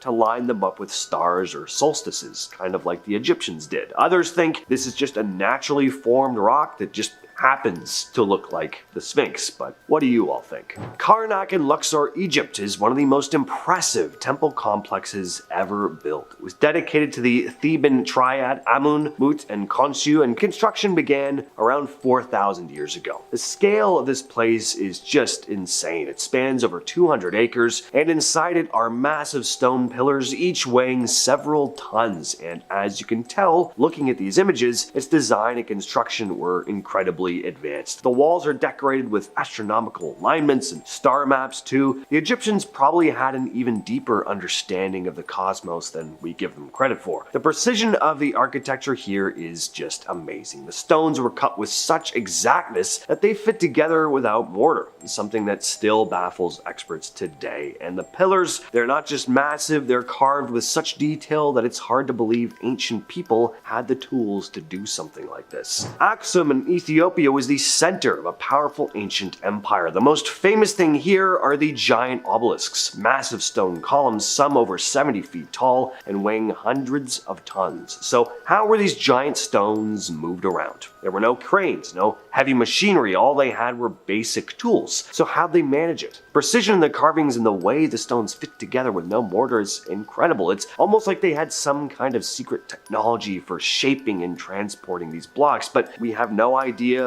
what that could have been. The obelisks are even aligned perfectly with cardinal points, like they had a deep understanding of geometry and the stars. Some people think this might point to lost tech or knowledge they had that we've just lost track of over time. How did they do this with what should have been limited resources? It's still a mystery. Baalbek in Lebanon, this place is straight up wild. The Temple of Jupiter here has some of the biggest stone blocks that you will ever see. Some of them weigh over 800 tons. That's way heavier than anything we see at the Great Pyramid of Giza. And here's the thing, archaeologists say they moved these massive blocks with simple tools and manpower. The blocks are cut so precisely and fit together so tightly, it's hard to believe they were just stacked with ropes and pulleys. Plus, there are these detailed carvings and perfectly laid foundations that have survived earthquakes and centuries of time. How did they do this? Some think they could have had tools or techniques that we, again, just have lost today. Maybe even stuff like advanced machinery or some lost form of energy. Geoglyphs are these massive, ancient, and mysterious earthworks that we see when we look down from above with a bird's eye view. You can find geoglyphs all over the world, but one of the craziest discoveries came in 2000 2007 when a guy named Dmitry Day in Kazakhstan started using Google Earth to see if there were any in his country. And after perusing maps for a while, he spotted something. There were over 260 giant shapes scattered across the landscape. The biggest one, an intricate square, is even bigger than the base of the Great Pyramid of Giza. At first, people thought that this was all a hoax, but after NASA got satellite images and confirmed these findings, it was clear there was something there. From the ground, it doesn't make much sense, but once you're above, shapes start to reveal themselves. Crosses, squares, lines, rings, and mounds. The whole thing changes how we view ancient nomads. These structures show that whoever built them had some serious organization and manpower, which is a huge surprise since nomads were typically seen as, well, not exactly big on staying in one place long enough to do heavy construction like this. As for how old they are and exactly what they were made for, nobody's sure, but they might have been created by the Mahadzar culture from 7,000 to 5,000 BCE. The Ica stones are a collection of carved volcanic rocks found in Peru. They come in all sizes, from small ones that will fit just in the palm of your hand to massive boulders over a foot wide. Now, these ones aren't famous for being hundreds of tons or anything like that. The evidence of possible advanced technology here comes from what's carved into the stones. Sure, you have your typical scenes of animals and humans wearing ceremonial headdresses, but some stones show much stranger stuff, images that appear to show advanced medical procedures, like heart and brain surgeries, C-sections, organ transplants. There are also carvings of people looking up at the stars through what look to be telescopes, and there are dinosaurs. Lots and lots of dinosaurs, except these stones would have been created long after they were extinct. It's all just very strange. So how did these people possibly have such advanced knowledge, way beyond what was thought possible for ancient civilizations? We don't know. And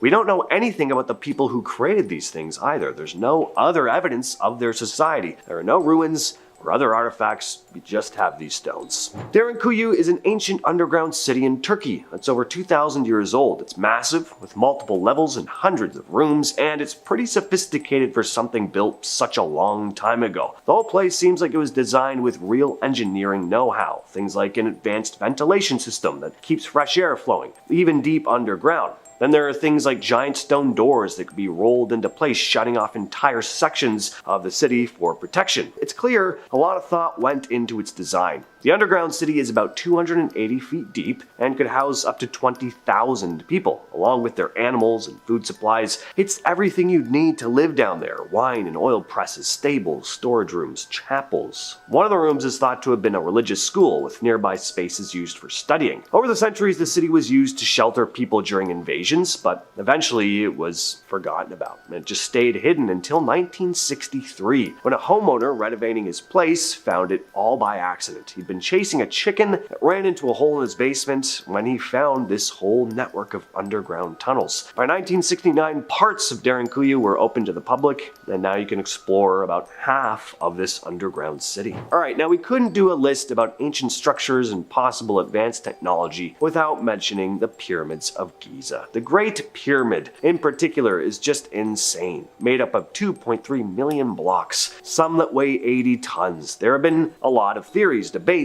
and conspiracies over the years about how the ancient Egyptians managed to cut, move, and stack these massive stones so precisely without anything like cranes or other modern tools. It's even crazier based on the fact that these pyramids are still standing just as they did all those years ago. The mainstream explanation is usually that they used copper tools and like ramps and pulleys. We've never had a definitive explanation, and don't even get me started on the pyramid's alignment. It's aligned almost perfectly with the cardinal points of the Earth, and even has some pretty crazy astronomical alignments. It's obvious they had a pretty advanced understanding of the stars and the Earth's movements, way ahead of their time.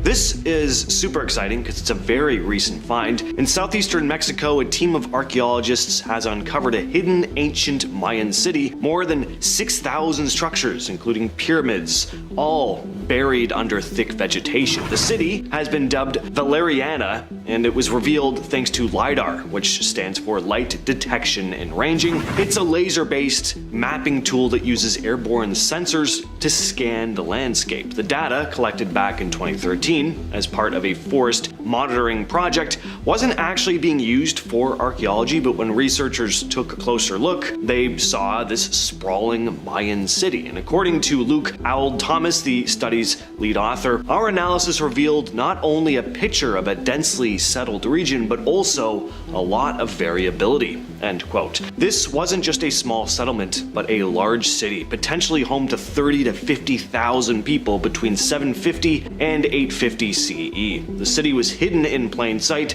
with farmers unknowingly working among the ancient ruins. And it's amazing because 6,764 structures have been found, and as Auld Thomas put it, there is much more to be discovered. When I first saw an image of this place, I thought that it may have been an AI-generated image, but it isn't. Despite how fantastical this place looks, it's actually real. This is the Sigiriya rock fortress in Sri Lanka. High in the jungles of Sri Lanka, there's a towering rock fortress that doesn't look like it should exist. Sigiriya, also known as Lion's Rock, was built in the 5th century CE by King Kashyapa, who constructed this place on top of a giant boulder that rises 200 meters or about 650 feet above the ground. To enter the place, visitors had to climb this massive staircase that passed through the mouth of this colossal lion sculpture. After Kashyapa completed the palace, his brother launched an attack. Kashyapa's army abandoned him, and the king's wives jumped to their deaths from the top of the rock, and the fortress eventually was captured and fell into ruin. For centuries it was forgotten, first as a royal palace, then as a Buddhist monastery. When European archaeologists rediscovered it, though, they were stunned. The lion entrance, real. The palace's mirror wall, designed to reflect the king's own image as he walked through, real. Today, UNESCO calls Sigiriya the 8th wonder of the world. What you're looking at here is known simply as the Lost City of Colombia. In the Sierra Nevada de Santa Marta Mountains is a city that was lost to time for centuries. About 1,300 years ago, the Tairona people built an incredible city on top of the hills. The story goes that they'd been instructed by their god, who told them to live as close as they could to the stars. For 700 to 800 years, people lived here, until the Spanish conquistadors arrived, and the Tairona never encountered the Europeans themselves, but the diseases that they brought spread rapidly and wiped out the entire civilization. With no one left to care for it, the city fell into ruin and was mostly forgotten. It wasn't until the 70s that a group of bandits passing through the jungle came across this hidden city, and they couldn't believe their eyes. An ancient overgrown city full of precious artifacts. Pretty amazing. The bandits pocketed what they could and sold their loot on the black market, and that's when archaeologists caught wind of this amazing discovery, and soon what was known only as the Lost City was uncovered after nearly 500 years.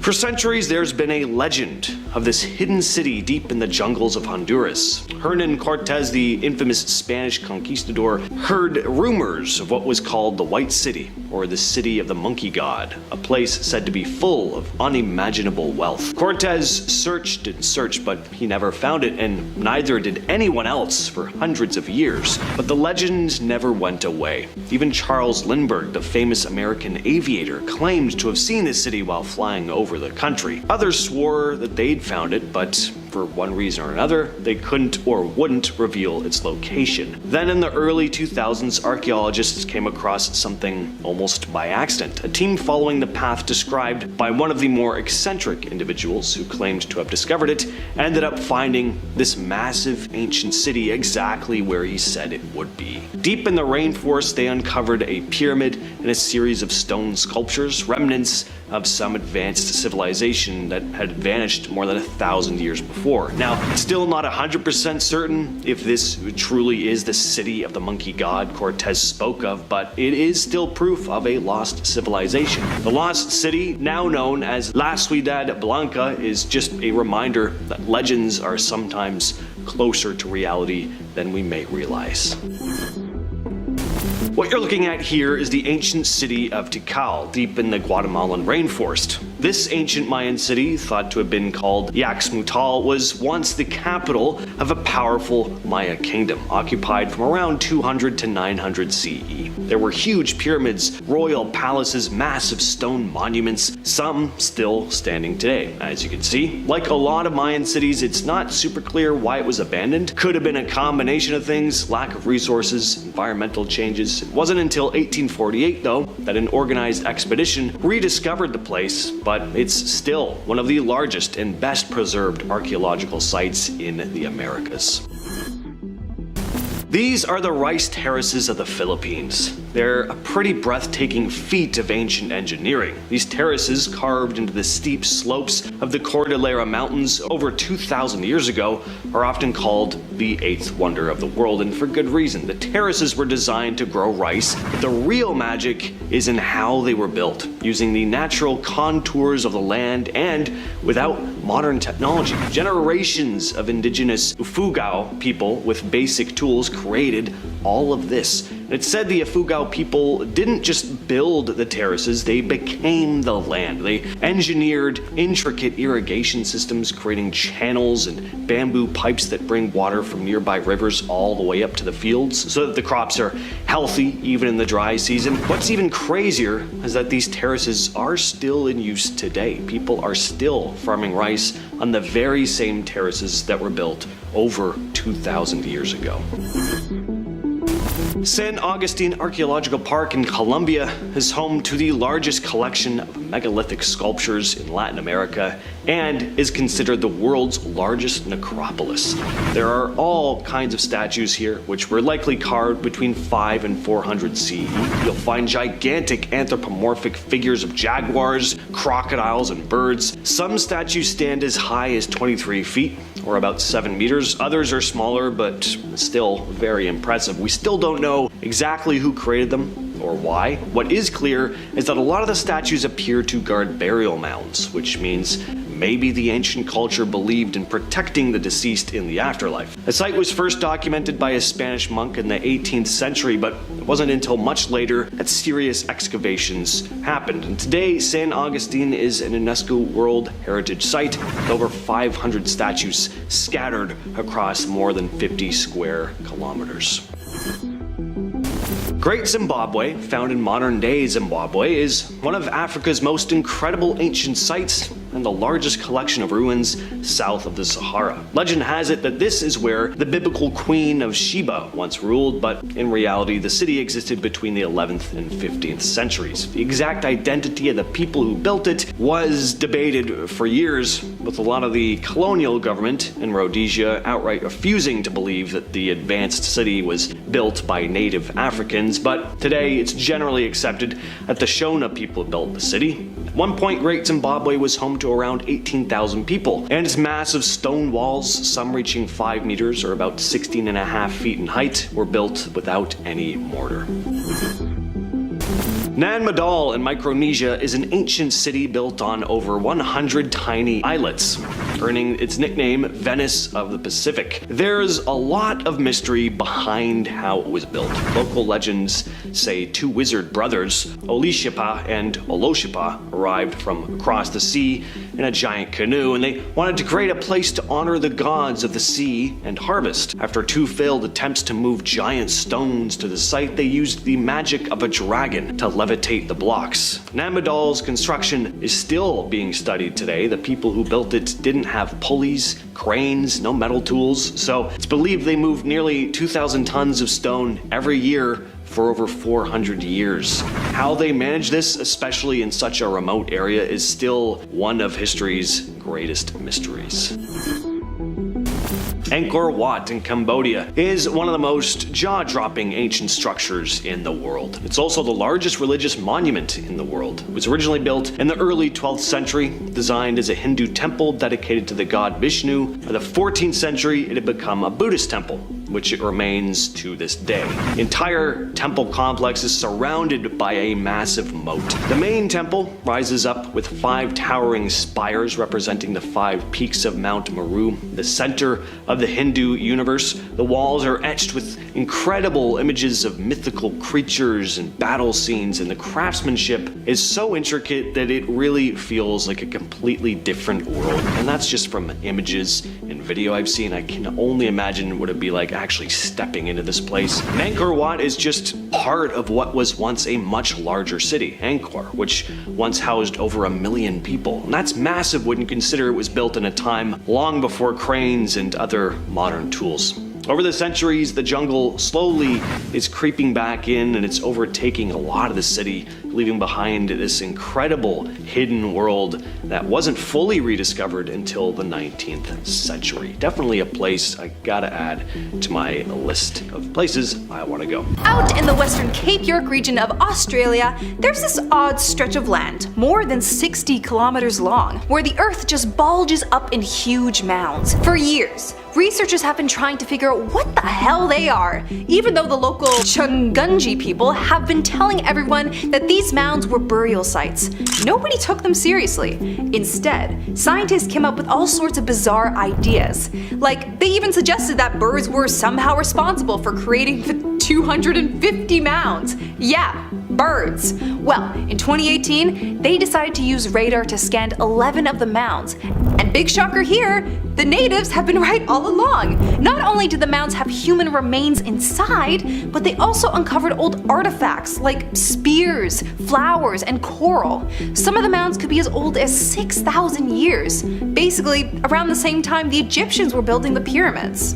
In 2015, archaeologists came across around 100 ritual sites in the Eilat Mountains in Israel, part of the Negev desert. The sites were full of stone circles and some phallic-shaped structures. But the creepiest thing about these finds, unless you're particularly adverse to phallic-shaped artifacts, was the fact that cult activity had been carried out there. There were 44 different cult locations. We don't know exactly what went down at these sites, but it's pretty clear that death and fertility were big themes. The sites were built around 8,000 years ago, and a lot of them had large stone circles that pointed towards smaller phallic-looking stones. Plus, there were these bizarre burial practices like burying stone objects upside down. They had also chosen spots for these sites that had great views. Maybe for a dramatic effect, but who knows. This isn't even all of it though. Archaeologists have found even more sites beyond the Eilat Mountains, including a survey that discovered 349 additional sites scattered across the region. Ghost towns are already creepy, right? No one around, large empty spaces that were built for lots of people, now left to rot and crumble away to the unforgiving, ever-present passage of time. Well, there's one ghost town in one of the most famous deserts in the world, the Sahara. It's called Jado, an ancient abandoned settlement in Niger, right on the border with Libya and Algeria. Jado used to be a busy trade hub, home to the Tuareg people, nomadic Berbers who lived in the desert. The town was strategically located on trade routes that connected to North and West Africa. The buildings here are made of mud brick, some of which are several stories high. But as trade routes shifted and the environment got drier, people started abandoning the town, and eventually it was left empty. Today, all that's left are these eerie, crumbling buildings battered by the desert winds. You knew we weren't getting through this list without at least one mention of Egypt. In the Nubian desert, there's this strange arrangement of stones called the Napta stones, dating back around 6,000 to 7,000 years. These flat granite slabs from circles and semicircles, and they're kind of a mystery. Some researchers believe that there were an ancient calendar of sorts, used to track the stars and other astronomical events. The alignment of these stones is so precise that it shows the people who built them had a pretty sophisticated understanding of the skies. The stones are also tied to a cattle cult that existed in the region. You can actually find carvings of cattle on some of the stones, which likely means these animals were really important in these people's spiritual beliefs. We still don't know exactly what the stones were used for or who exactly built them, but it's clear that these ancient people had some pretty advanced knowledge about astronomy and agriculture, way ahead of their time. Out in the middle of the Sahara Desert in Niger, there's this incredible site called Gobero. Discovered in 2000 by a team led by archaeologist Paul Sereno, Gobero is basically a giant ancient graveyard dating back around 10,000 years ago. It's made up of 8 different burial sites, and the amount of information it's given archaeologists about early human societies is a lot. It's given them a lot. 10,000 years ago, this area wasn't the dry, barren wasteland it is today. It was a green paradise, full of lakes and wildlife. The people who lived here were a mix of hunter-gatherers and early farmers, and the graves show they lived with domesticated animals, like cattle. The bones found at Gobero, both human and animal, tell a story of a community that lived in harmony with their environment before things started to suck. As the climate changed and the region became drier, the once healthy, plant-filled area slowly turned into the desert we know today. Now, if you've never heard of the desert kites, I don't feel bad. They're a bit of a weird discovery. These are giant V-shaped stone enclosures found all over the deserts of the Middle East and North Africa. Some of these strange formations stretch over to 1,000 meters long. They're massive. They got their name because, well, they look like giant kites from the air. But what are they actually used for? Some researchers believe they were ancient hunting traps. You'd have these enclosures built in the shape of a V, and wild animals like gazelles would be herded toward them by hunters, making it much easier to trap them. These things could date back as far as 10,000 years ago too. The sheer scale and complexity of these things is crazy. From the sky, they look like something made by aliens. They remind me of crop circles. I had to slip aliens in there at least once. I'm contractually obliged to the higher-ups at the All-Domain Anomaly Resolution Office. Anyway, the fact these things have been around for tens of thousands of years is just amazing. No one really knows how these ancient people managed to coordinate such elaborate hunting strategy, especially in such a harsh, dry environment. Okay, now let's talk about Great Zimbabwe, which is definitely one of the coolest ancient sites in Africa. These ruins are massive. They're the remains of a city that was around between the 11th and 15th centuries. This place was a whole civilization, and the stone structures here are still standing today. The most famous part of the ruins is the Great Enclosure, a huge circular stone wall that's nearly 250 meters, or just over 820 feet in diameter. What's so wild about it is that there are no mortar joints holding the stones together, just perfectly cut granite blocks stacked up. The level of precision in the stonework is crazy, and we still don't really know how they managed to pull it off without modern tools. Now, we know that the Kingdom of Zimbabwe was rich and powerful, thanks to trade in gold and ivory, but there's still a lot of mystery around the people who built these structures. The lack of written records means we're mostly guessing. But the fact that a pretty sizable and advanced civilization had success in such a harsh region, dry with limited resources, makes this place seem almost impossible to have existed. Petra, oh how I want to see this place in person. If you don't know the place by name, you'll know it from images. Petra is an incredible ancient rocked city carved right into the cliffs of the Jordanian desert. If you've ever seen Indiana Jones and the Last Crusade, you've seen Petra.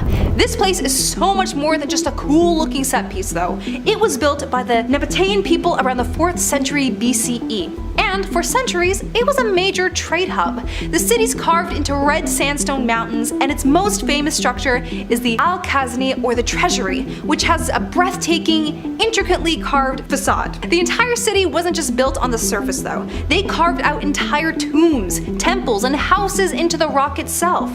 They also had an insane water system that funneled rainwater into cisterns and channels, essentially for a city like this to survive in an environment that's super dry and harsh. Petra was abandoned around the 17th century though, and it took until the early 19th century before it was rediscovered by the outside world. By that point, nature had almost completely reclaimed the place. But even when you look at it today, it's still hard to wrap your head around how they managed to build such a monumental city in the middle of a desert, with technology that was pretty primitive by today's standards. You probably know about Egypt's pyramids, right? But have you heard of the pyramids of Meroe? Found in the Nubian desert of Sudan, these pyramids belong to the Kingdom of Kush, which ruled from around 800 BCE to 350 CE. Now, while Egypt was building its giant pyramids, the people of Meroe were building their own. These ones are smaller, but they're just as mysterious. The pyramids of Meroe are steep and sharp, with over 200 pyramids still standing. And the crazy thing is, a lot of them haven't been been fully explored yet. What's even stranger is that there are almost no written records of the Kushite people who built them, so we don't know exactly why they built these massive tombs, but it's clear they were a sign of wealth and power. The kings and queens of Kush were buried in these pyramids, and many of them were adorned with riches. But after the 4th century CE, the kingdom of Kush collapsed, and the pyramids were mostly abandoned. Let's head to the American Southwest now, to Chaco Canyon, a place in the desert that's been baffling archaeologists for years. Chaco Canyon was the heart of the ancient ancestral Pueblos, a civilization that lived in what is now New Mexico between 900 and 1150 CE. This place was like the capital city for an entire culture, and it's one of the most complex archaeological sites in North America. These folks were advanced. They built these huge, multi-story stone buildings, massive complexes like Pueblo Bonito, which has over 650 rooms. It was a center for trade, astronomy, and religion. No one knows exactly how they got their materials to build these places, considering the area around Chaco Canyon is pretty barren. The stone used for construction came from places miles away, and these ancient people somehow hauled it all the way to the canyon. And the thing that really makes it feel like a mystery is the way they aligned the buildings. Some of the structures in Chaco Canyon are aligned with stuff up into the sky, like solstices and lunar cycles, meaning, just like the Mayans, they seem to have advanced knowledge of astronomy. Also like the Mayans though, their civilization dissipated. Around the 12th century, the canyon was abandoned. Pumapunku in the Andes Mountains of Bolivia is part of a larger temple complex linked to the Tiwanaku culture. It's thought to have been built between 536 and 600 CE, but some researchers think it could be even older than that. The site has these impressive stone blocks, with the largest weighing around 131 tons, way heavier than most modern construction equipment, and they were sourced about 50 miles away. Moving these enormous stones to such a high altitude site would have been no small feat. The area is above the tree line, which means they couldn't use wooden rollers. So how did the builders actually manage to transport these massive blocks? And it's not just how heavy they are, it's the intricate carvings on them. There are these precise etchings cut into the stone, perfectly straight lines. Did they have some kind of advanced tools we just don't know about? Without knowing it, I'd think these were carved with modern day electric tools, but of course that wouldn't have been the case in the year 600. In Saqqara, near the Pyramid of Djoser in Egypt, archaeologists discovered 24 coffin-shaped black boxes. These boxes are made of solid Aswan granite, a material so tough that it's hard to scratch even with modern tools. Each box is massive, weighing over 100 tons, and they're designed to be airtight. The lids of these boxes are also made from granite and weigh about 30 tons each. The precision with which these boxes were cut and assembled is just astonishing. Some think that the sheer level of skill shown in these boxes is just so high that it seems almost impossible for ancient people to have achieved it. Of course they did though, which just goes to show how truly impressive the ancient Egyptians were, unless of course you're in the alien camp and think that aliens just helped them out or that the Egyptians copied some advanced design of theirs. As for now though, nobody knows exactly why there are 24 boxes or what their original purpose was. Nan Madol is an incredible ancient city located on the coast of Phnom Penh in Micronesia. The site has about 100 artificial islets spread over 150 acres of lagoon. It's estimated that it could have housed more than 1,000 people. Built between 1100 and 1628 CE, Nan Madol was likely a ceremonial and political center. What makes Nan Madol fascinating is how it was built. The structures are made from massive basalt columns, and there was no mortar. The builders just constructed and placed the stones perfectly. It's incredibly impressive, but how did they do it? Well, legend has it that giant birds lifted and placed these heavy stones. The layout of Nan Madol is complex as well, with interconnected islets and waterways. This was a highly organized society. The people who lived here had very advanced skills. Asuka is a village in Japan that dates back to the Kofun period, around 250 to 552 CE. The area is rich in history, and the massive stone structures definitely add to the allure. There are about 20 famous stone monuments here, and to this day, some of them are still super mysterious. No one knows exactly who built them or why. This is definitely the case with Masuda no Anofune, or the rock ship of Masuda. This massive stone structure measures 36 feet long, about 26 feet wide, and is about 16.5 feet tall, weighing around 800 tons. It sits at the top of a hill, and looking at it, it doesn't resemble anything else in the area. A lot of the other monuments look more like Buddhist pieces, but this does not look like your typical Buddhist architecture at all. In fact, I don't really know what style of architecture it resembles. It looks almost alien. At the very least, it looks like something you'd see in a modern art museum. There are some theories about its purpose, but none have been proven. Some think it could have been a ceremonial site, others think it might have had some astronomical significance, which seems to be the go-to explanation when experts just have no idea what the hell something is. It's something to do with the stars.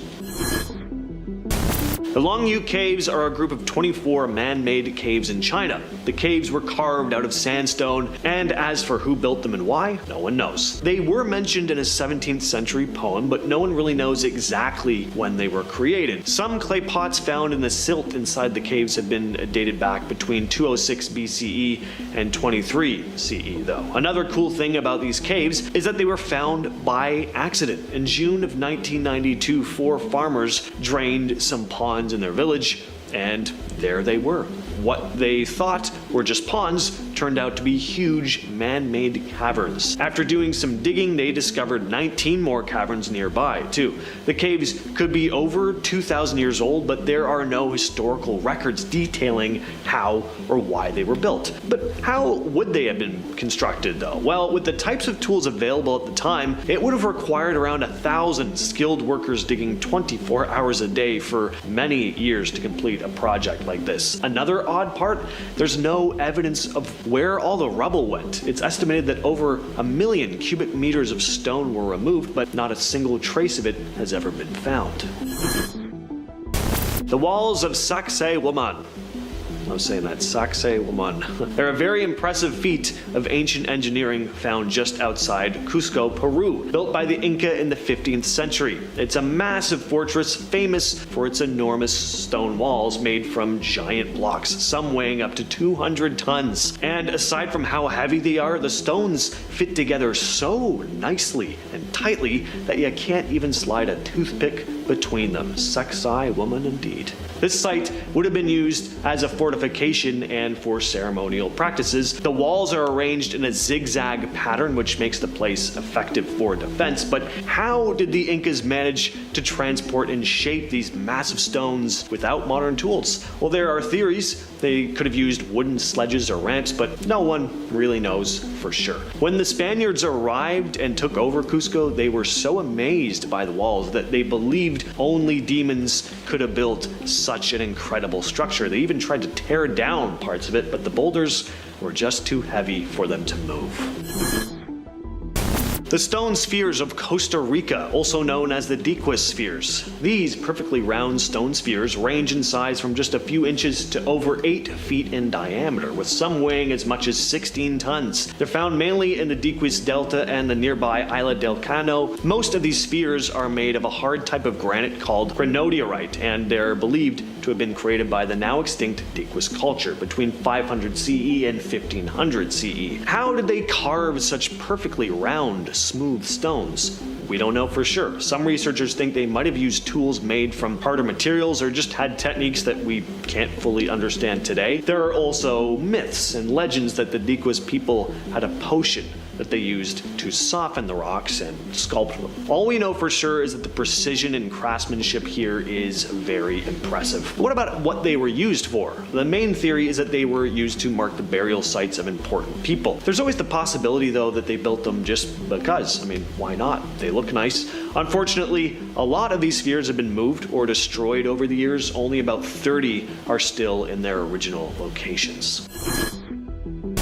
The Plain of Jars is one of the most fascinating and mysterious archaeological sites in Laos. The site is full of large stone jars scattered all over the landscape. Some of the jars are massive, weighing up to several tons, some are much smaller. There are over 2,000 of these jars across the region, with the largest concentration found in a site called Site 1. And you guessed it, no one really knows who made these jars or why they were created. But archaeologists think the jars date back around 500 BCE to 500 CE. The jars were often carved from sandstone or limestone and are mostly cylindrical. Some theories suggest they were used for burial practices, possibly to hold the remains of the dead, but legend has it they were created by giants. In Bata Valley, Indonesia, you'll find some incredible stone monuments. These statues look a bit like the moai from Easter Island. You'd think that with such striking designs, historians would easily know when and why these megaliths were created, but again, no one really knows how old they are or what they were built for. When locals are asked about the purpose of these statues, they often just say, well, they've always been there. Some believe the megaliths are linked to human sacrifice, others think they were to ward off evil spirits. Some tales even say these stones are criminals turned to stone and that they can move on their own at night. Another cool thing, the megaliths weren't made from stone found in the local area.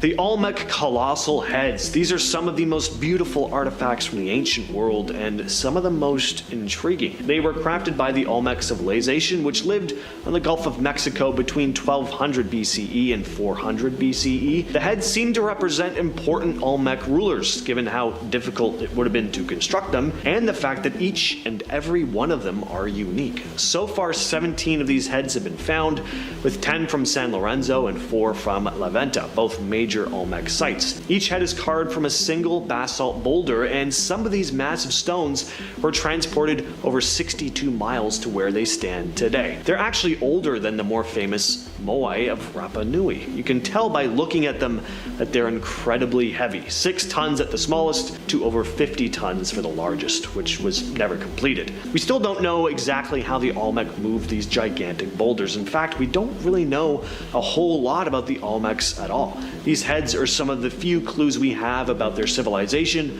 which mysteriously vanished over 2,000 years ago. The submerged city of Pavlopetri, found off the coast of southern Greece, is believed to be over 5,000 years old, making it the oldest known sunken city in the world. Discovered in 1967 by Nicholas Fleming, it's an ancient settlement almost perfectly preserved, with its streets, buildings, and tombs all sitting underwater. Over time, earthquakes and rising sea levels submerged the place around 1000 BCE, and it never resurfaced. The city was a trading hub. There's evidence that it had connections with Crete and other civilizations of the time. Excavations have revealed 15 well-planned buildings and a complex water system. These people were skilled engineers. With high-tech tools like sonar mapping and underwater robots, archaeologists have been able to create a 3D digital map of the city, giving us a closer look at its layout and how it would have functioned. The mystery of crystal pyramids in the Bermuda Triangle has been talked about since the 60s. The first real claim came from a man named Dr. Ray Brown, who, while scuba diving off the coast of the Bahamas, reported coming across this underwater pyramid. That he came across the most magnificent find of all. In the murkiness, he spotted the tip of a submerged pyramid, barely visible above the ocean floor. He described it as being made of a crystal-like material, even saying he was able to retrieve a piece of it, but that his camera equipment was destroyed in a storm, thus he was unable to return with actual photographic evidence of the pyramid. Dubious for sure, but since then more stories about underwater pyramids have spread. And then again, the documentary that his story comes from was narrated by Leonard Nimoy, so I can see why people were so intrigued. I mean, it's Mr. Spock. I'd believe it too. Pyramids were found at a depth of 2,000 meters. The report claimed that they were 3 times bigger than the Great Pyramid of Giza. The pyramids were allegedly made of this crystal-like substance. The thing is, Dr. Mayer Verlag has never been verified to exist. So, is this an actual find or just another piece of Bermuda Triangle folklore? Off the coast of Malta, a discovery in 1999 started a bit of a debate. They're known as the underwater temples of Gebel Gol Bahar. Hubert Zeitmer, a retired businessman, discovered the ruins. Zeitmer wasn't a scientist, and he was into the whole ancient astronauts conspiracy stuff, so a lot of people dismissed his findings, but that doesn't mean it's not intriguing. There hasn't been an official study into this, but unofficial research has claimed that the ruins could be thousands of years old. Some even think this area was once inhabited and could have been submerged by a massive flood, possibly the same one described in the Bible. Now, of course, mainstream scholars aren't really buying this theory, with some arguing that the rocks and boulders are just the result of illegal dumping. But it's not just the structures themselves that have people talking, there are also cart ruts, grooves in the seabed that stretch into the water, similar to ones found on the island of Malta itself, which means this area might have been on dry land at one point in time. What you're looking at here are the submerged ruins of a long-lost city called Xichang, aka China's Atlantis. It's pretty spectacular. It sits beneath the waters of Qingdao Lake in the Zhejiang province. The city of Xichang, or Lion City, was once a bustling metropolis during the Ming and Qing dynasties, but in 1959 it was intentionally flooded to create the Xing'an Dam and its hydroelectric station, which caused nearly 300,000 people to be relocated. The city was forgotten until 2001, when the Chinese government sent an expedition to explore what remained of this lost city. But it wasn't until 2011 that the discovery really took off. The Chinese National Geography published photos and illustrations showing what the city might have looked like before it sank, and what's wild is how well preserved the place is now. There are hundreds of archways with these intricate carvings of lions and dragons and phoenixes. Some inscriptions even date back to 1777. Because the water protects the ruins from weathering, Xichang looks almost as if it were frozen in time, and divers from all over the world come to explore the area. Bimini Road was found off the coast of Bimini Island in the Bahamas in 1968 by Joseph Mason Valentine. The site consists of these large, flat stones arranged in a straight line across the seabed, leading many to believe that it could be the ancient remains of a city. As Valentine explored the area further, he uncovered more outlines of possible ruins around the road. Some were quick to point out that it seemed like evidence of the lost city of Atlantis, arguing that the stones were just clearly too uniform to be some natural formation. Mainstream scientists, though, think that the road is the result of nature, that erosion over a long period of time has just created this illusion of a flat road. Ray Brown, another researcher, claimed to have discovered a sunken pyramid near Berry Island, not far from Bimini. He was on a mission to find sunken galleons when he noticed the quote-unquote pyramid, and as he later reported, his navigation equipment malfunctioned right before the discovery, so maybe there's something to this one. Off the coast of Cuba, there's something pretty wild lying underwater: pyramids. Using sonar, researchers found what looks like the remains of an ancient city, complete with giant stone structures. The find was made in 2001 by a marine engineer named Pauline Zalitsky and her husband, Paul Weinswig, owners of a Canadian company called Advanced Digital Communications. Some of these formations are massive, around 400 meters wide and 40 meters tall, or about 1,312 feet wide and 131 feet tall or so. And they're not natural either, at least they really don't seem to be. The way they're laid out suggests they were designed by humans, so the questions are, how old are they and who built them? Some experts think the city could be 6,000 years old, others believe it could go back as far as 50,000 years. Even more interesting, there are strange symbols and carvings on some of these stones, and they don't match any known languages. But they do kind of look a bit like Aztec or Mayan symbols. Ships have been reporting strange sightings in the Indian Ocean for over a century, and it all starts in 1873. On March 23rd of that year, the crew of the ship Adelheid, crossing the South China Sea, spotted a massive, mile-wide disc floating just beneath the surface, glowing with light. Then in 1879, the HMS Vulture crew reported seeing two giant, quote, Ferris wheels spinning in opposite directions with spokes 25 feet wide and 100 feet apart. Over the years, there have been more and more of these reports. In 1901, the crew of the SS Kilwa in the Persian Gulf saw rays of light coming from an underwater disc-like object. Then in 1943, sailor Matthew Mangle described a huge glowing disc pacing his ship, also in the Persian Gulf. These sightings didn't just happen once or twice, but across multiple decades and locations, each with similar descriptions of these bright, rotating, glowing discs beneath the water. They're all still a mystery to this day, with no clear explanation for what these massive underwater objects could be.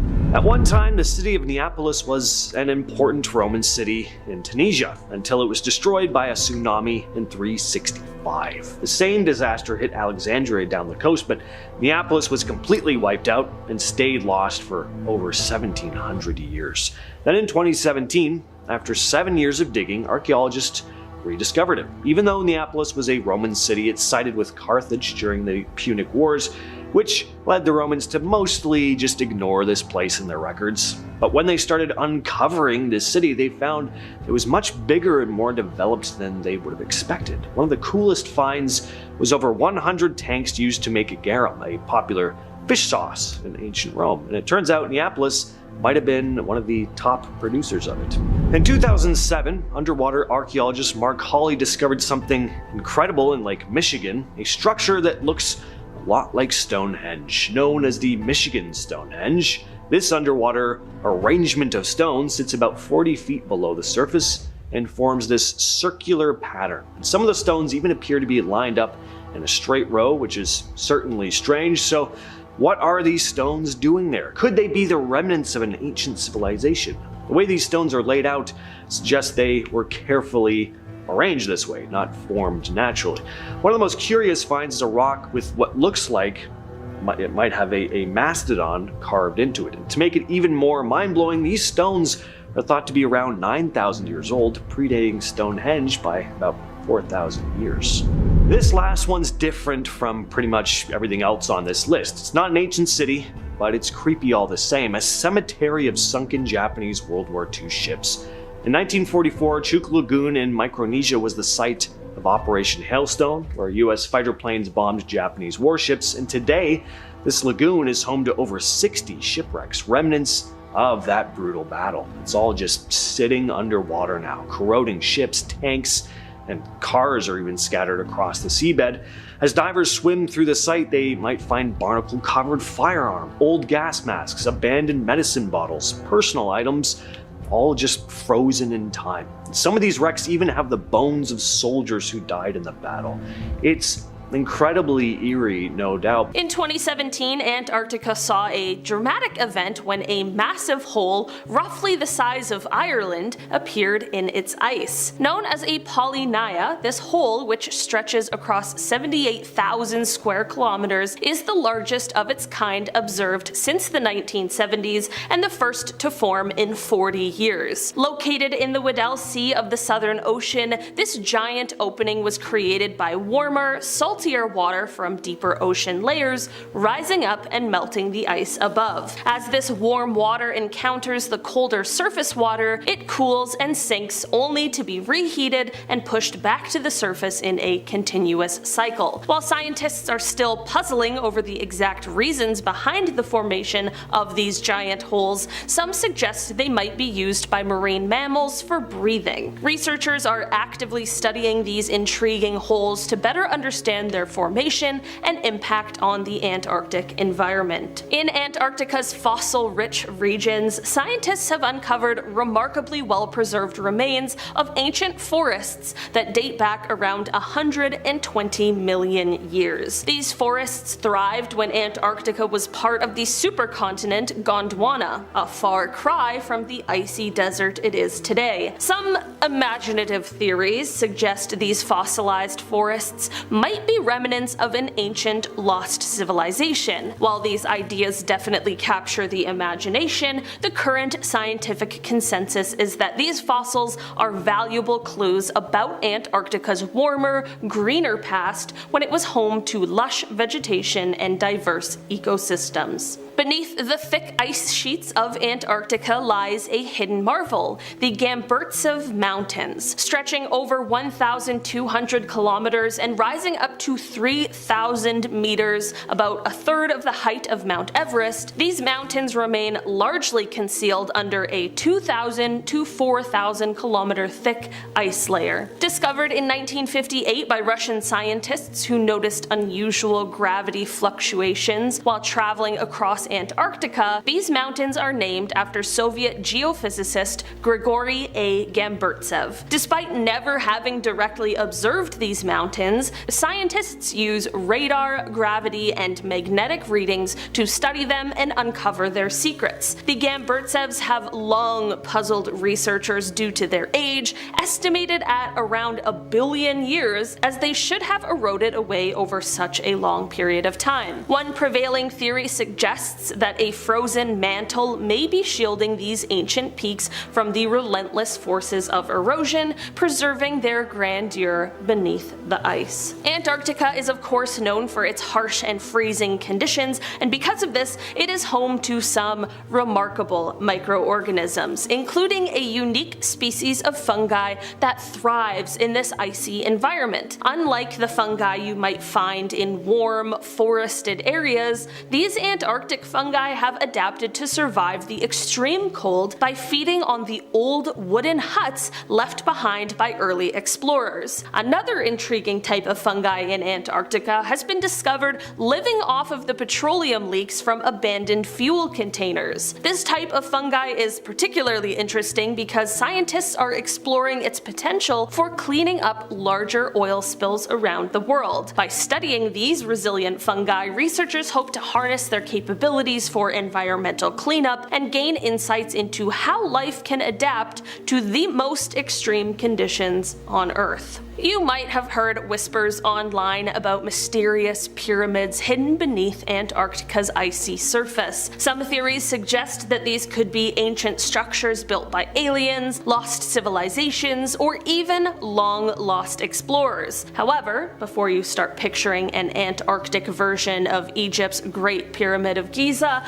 let's set the record straight. There is no evidence supporting the existence of man-made pyramids in Antarctica. What some interpret as pyramids are actually natural mountain formations. In 2016, satellite images highlighted a particularly striking peak in the Ellsworth Mountains, which sparked headlines and speculation, but experts confirm that these so-called pyramids are simply just impressive examples of glacial horns, shaped by natural geological processes over a millennia. While the name pyramid does appear in several official Antarctic mountain names, these are just descriptive of their shapes and not evidence of hidden ancient architecture. In early 2017, a satellite image of Antarctica sparked a flurry of excitement and speculation online when it appeared to show what some claimed was a giant staircase. Posted on a conspiracy theory forum where all the craziest information is, the image led to wild theories suggesting it could be an alien landing site. While some jumped to extraterrestrial conclusions, others proposed more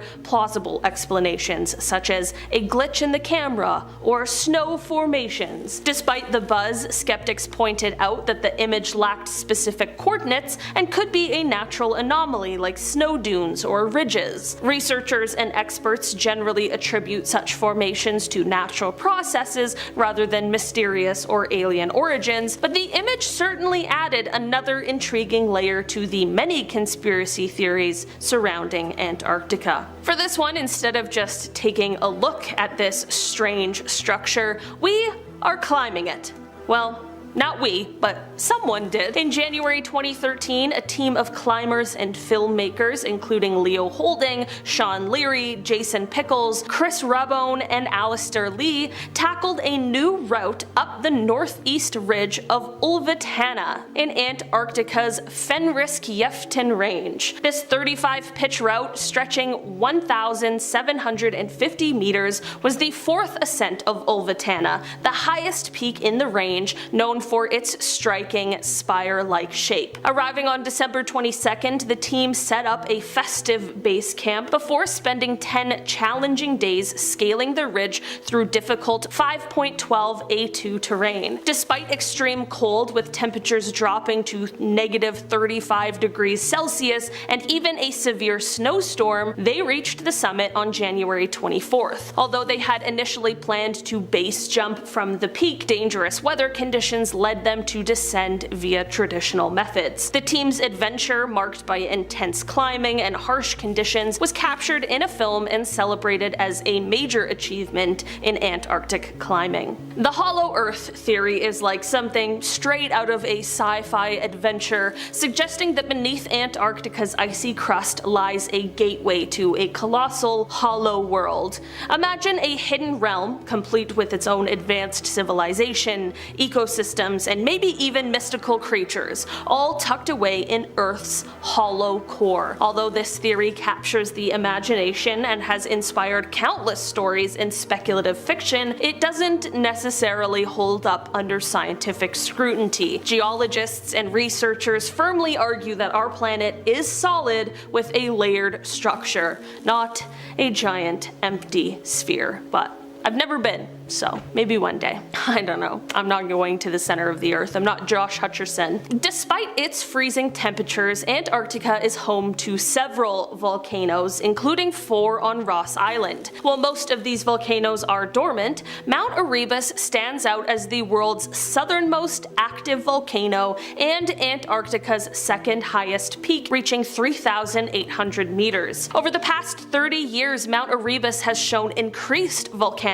activity, featuring a remarkable landscape of liquid magma and ancient lava lakes that have been boiling for about 1.3 million years. Due to its remote location and harsh weather, access to Mount Erebus is definitely limited, but a team of scientists managed to climb it in 2013. They braved snow, rocks, and glaciers to reach the summit, where they discovered life thriving in the volcano's heat, including microorganisms living in ice caves and soil. These extreme conditions make these organisms some of the most unique and resilient in the entire world. Beneath Antarctica's thick ice sheet lies Lake Vostok, an enormous subglacial lake that remains hidden from view and has intrigued scientists for years. This vast lake, which is roughly the size of Lake Ontario, sits under miles of ice and is home to unique microbial life that thrives in extreme conditions. Because Lake Vostok has been isolated from the rest of the world for millions of years, its environment has led to some fascinating theories. Scientists speculate that the lake could harbor hidden ecosystems or even unknown forms of life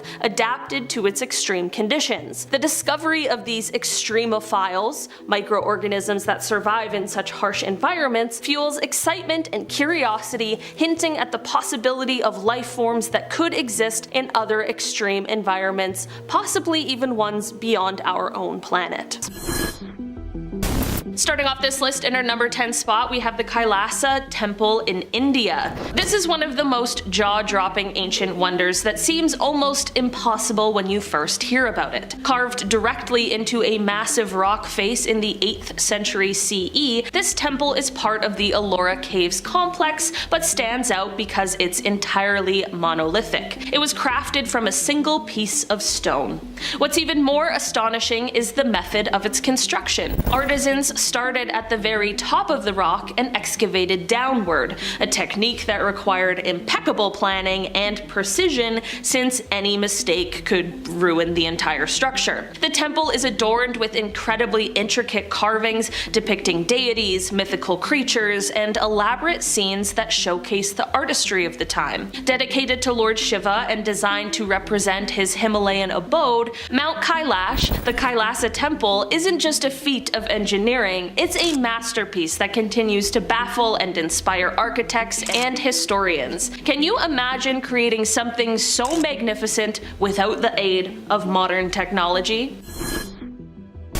In our number 9 spot today, we have the Baalbek Trilithon in Lebanon. This is an ancient wonder that leaves even modern engineers scratching their heads. Located within the ruins of the Temple of Jupiter, these enormous stone blocks date back to the Roman Empire and are some of the largest ever used in construction. Each stone weighs around 800 tons. That's the equivalent to stacking about 130 African elephants. The question is, how did people over 2,000 years ago managed to move and precisely place such massive stones without the aid of modern machinery? While we don't have definitive answers yet, theories suggest that they might have used a combination of rollers, sledges, and sheer human effort, possibly involving thousands of workers. The precision and scale not only showcase the incredible engineering skills of the time, but also highlight how much we still have to learn about ancient construction techniques. In our number 8 spot today, we have the Hypogeum of Hal Saflieni in Malta. This is an underground marvel that seems almost too advanced for its time. Dating back to around 4000 BCE, this labyrinthine complex was carved entirely out of limestone using simple tools like antler picks and stones. It spans 3 levels filled with halls, chambers, and winding passages that could easily get you lost.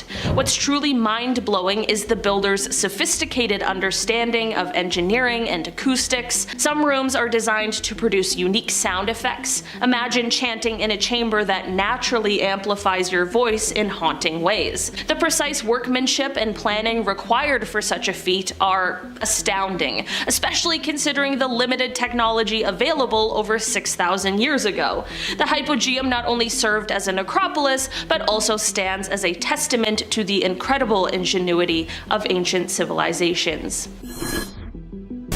In our number 7 spot today, we have the Banaway rice terraces in the Philippines. These are an astounding example of ancient creativity that defies what we might think possible without modern technology. Over 2,000 years ago, the indigenous Ifugao people carved these terraces into the steep mountainsides of Ifugao province, creating a vast network of rice paddies that seem to ascend endlessly into the sky. While these terraces themselves cover a significant area, the entire system of rice terraces in the region extends over 10,000 square kilometers. What's truly mind-blowing is how they achieved this feat with just stone and mud walls, carefully crafted to adapt to the rugged terrain. They engineered an elaborate irrigation system that channels water from the rainforests above, allowing them to cultivate rice sustainably on steep slopes. Even more impressive is that these terraces have been meticulously maintained by countless generations, all without the aid of modern tools. In our number 6 spot today, we have the rock-hewn churches of Lalibela in Ethiopia. These are mind-blowing feats of ancient engineering that seem almost impossible even by today's standards. Carved directly into solid volcanic rock during the 12th and 13th centuries, these 11 monolithic churches weren't built in the traditional sense. They were sculpted from the top down out of a single, massive rock. Each church sits below ground level, nestled within deep trenches, and they're all interconnected by a maze of tunnels and narrow passages. The workers had to plan everything with incredible precision because one mistake would ruin an entire structure. What's even more fascinating is the level of detail inside these churches. Ornate windows, intricate carvings, and perfectly shaped doors, all hewn from the surrounding rock. Commissioned by the king with the aim of creating a New Jerusalem in Ethiopia, these churches stand as a testament testament to human devotion and sheer determination. The fact that they accomplished this without modern tools or machinery is nothing short of astonishing. It's one of those historical marvels that makes you rethink what ancient civilizations were truly capable of achieving. In our number 5 spot today, we have the Great Zimbabwe Ruins, which of course are in Zimbabwe. These are an astonishing glimpse into a medieval African civilization that flourished between the 11th and 15th centuries. Serving as a royal palace for the Zimbabwean monarch, this ancient city is renowned for its massive stone walls built entirely without mortar, a construction technique that's pretty mind-blowing even by today's standards. The most iconic of these is the Great Enclosure, featuring walls that soar over 11 meters or 36 feet high and stretch approximately 250 meters in length. Crafted from meticulously cut granite blocks that fit together so perfectly, these structures showcase advanced masonry skills that leave historians and architects scratching their heads. How did they achieve such precision without modern tools? The sheer scale and craftsmanship of the Great Zimbabwe Ruins not only highlight the ingenuity of its builders, but also challenge common misconceptions about the technological capabilities of ancient African societies. In our number 4 spot today, we have the Sacsayhuaman Fortress in Peru. This is an ancient wonder that continues to baffle historians. Perched on the outskirts of Cuzco and constructed by the Inca in the 15th century, this colossal citadel showcases some of the most impressive masonry ever achieved. This fortress is built from massive stone blocks, some weighing over 100 tons, and here is the kicker. They're fitted together with such incredible precision that you can't even slip a knife blade between them. These precisely cut stones weren't just for aesthetics, their interlocking design was engineered to absorb seismic shocks from earthquakes, reflecting a sophisticated understanding of structural engineering that was way ahead of its time. The methods the Inca used to move and fit these gigantic stones remains a mystery, especially since they didn't have the wheel or iron tools. In our number 3 spot today, we have the Plain of Jars in Laos. This is an ancient mystery. Strewn across the Shangquang Plateau are thousands of enormous stone jars, some standing over 3 meters tall and weighing up to 14 tons. Carved from solid rock using iron tools more than 2,000 years ago, these jars were somehow transported over considerable distances, a feat that seems nearly impossible without modern machinery. What's even more mysterious is their unknown purpose. Were they part of ancient burial practices, storage containers for food or water, or perhaps used in fermentation rituals for rice wine? The lack of historical records leaves us with only theories. The sheer scale and precision involved in creating and placing these massive jars challenge our understanding of what ancient civilizations were really capable of. In our number 2 spot today, we have the Ziggurat of Ur. This is an awe-inspiring relic from the ancient world that defies our expectation of early human achievement. Built around the 21st century BCE by the Sumerians, this massive step pyramid was dedicated to the moon god Nana and stands as one of the earliest examples of monumental architecture. What's truly remarkable is that it was constructed using mud bricks for the core structure and then covered with baked bricks bonded with a natural tar, which was quite an advanced building technique for this time. Thousands of laborers would have been involved in this colossal project, meticulously stacking and aligning each brick to create a structure that could withstand the test of time. This wasn't just a religious center, it was a symbol of technological innovation and societal organization. Considering the limited tools and resources available over 4,000 years ago, the sophistication of this challenges our understanding of ancient capabilities. And finally, in our number 1 spot today, we have the Nabta stone circle, which is in Egypt. An ancient marvel that flips the script on what we think nomadic people were capable of thousands of years ago. Dating back to 7000 BCE, this prehistoric site in the Nubian desert is home to one of the world's oldest known astronomical alignments, beating Stonehenge by several millennia. It's astonishing to consider that these early societies had such advanced knowledge of astronomy that they could align stones with celestial events like the summer solstice and the arrival of monsoon rains.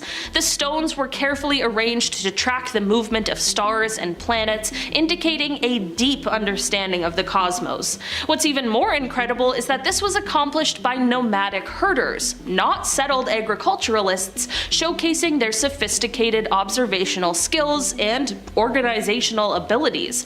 The construction involved strategically placing stones in specific patterns, reflecting both astronomical expertise and remarkable planning.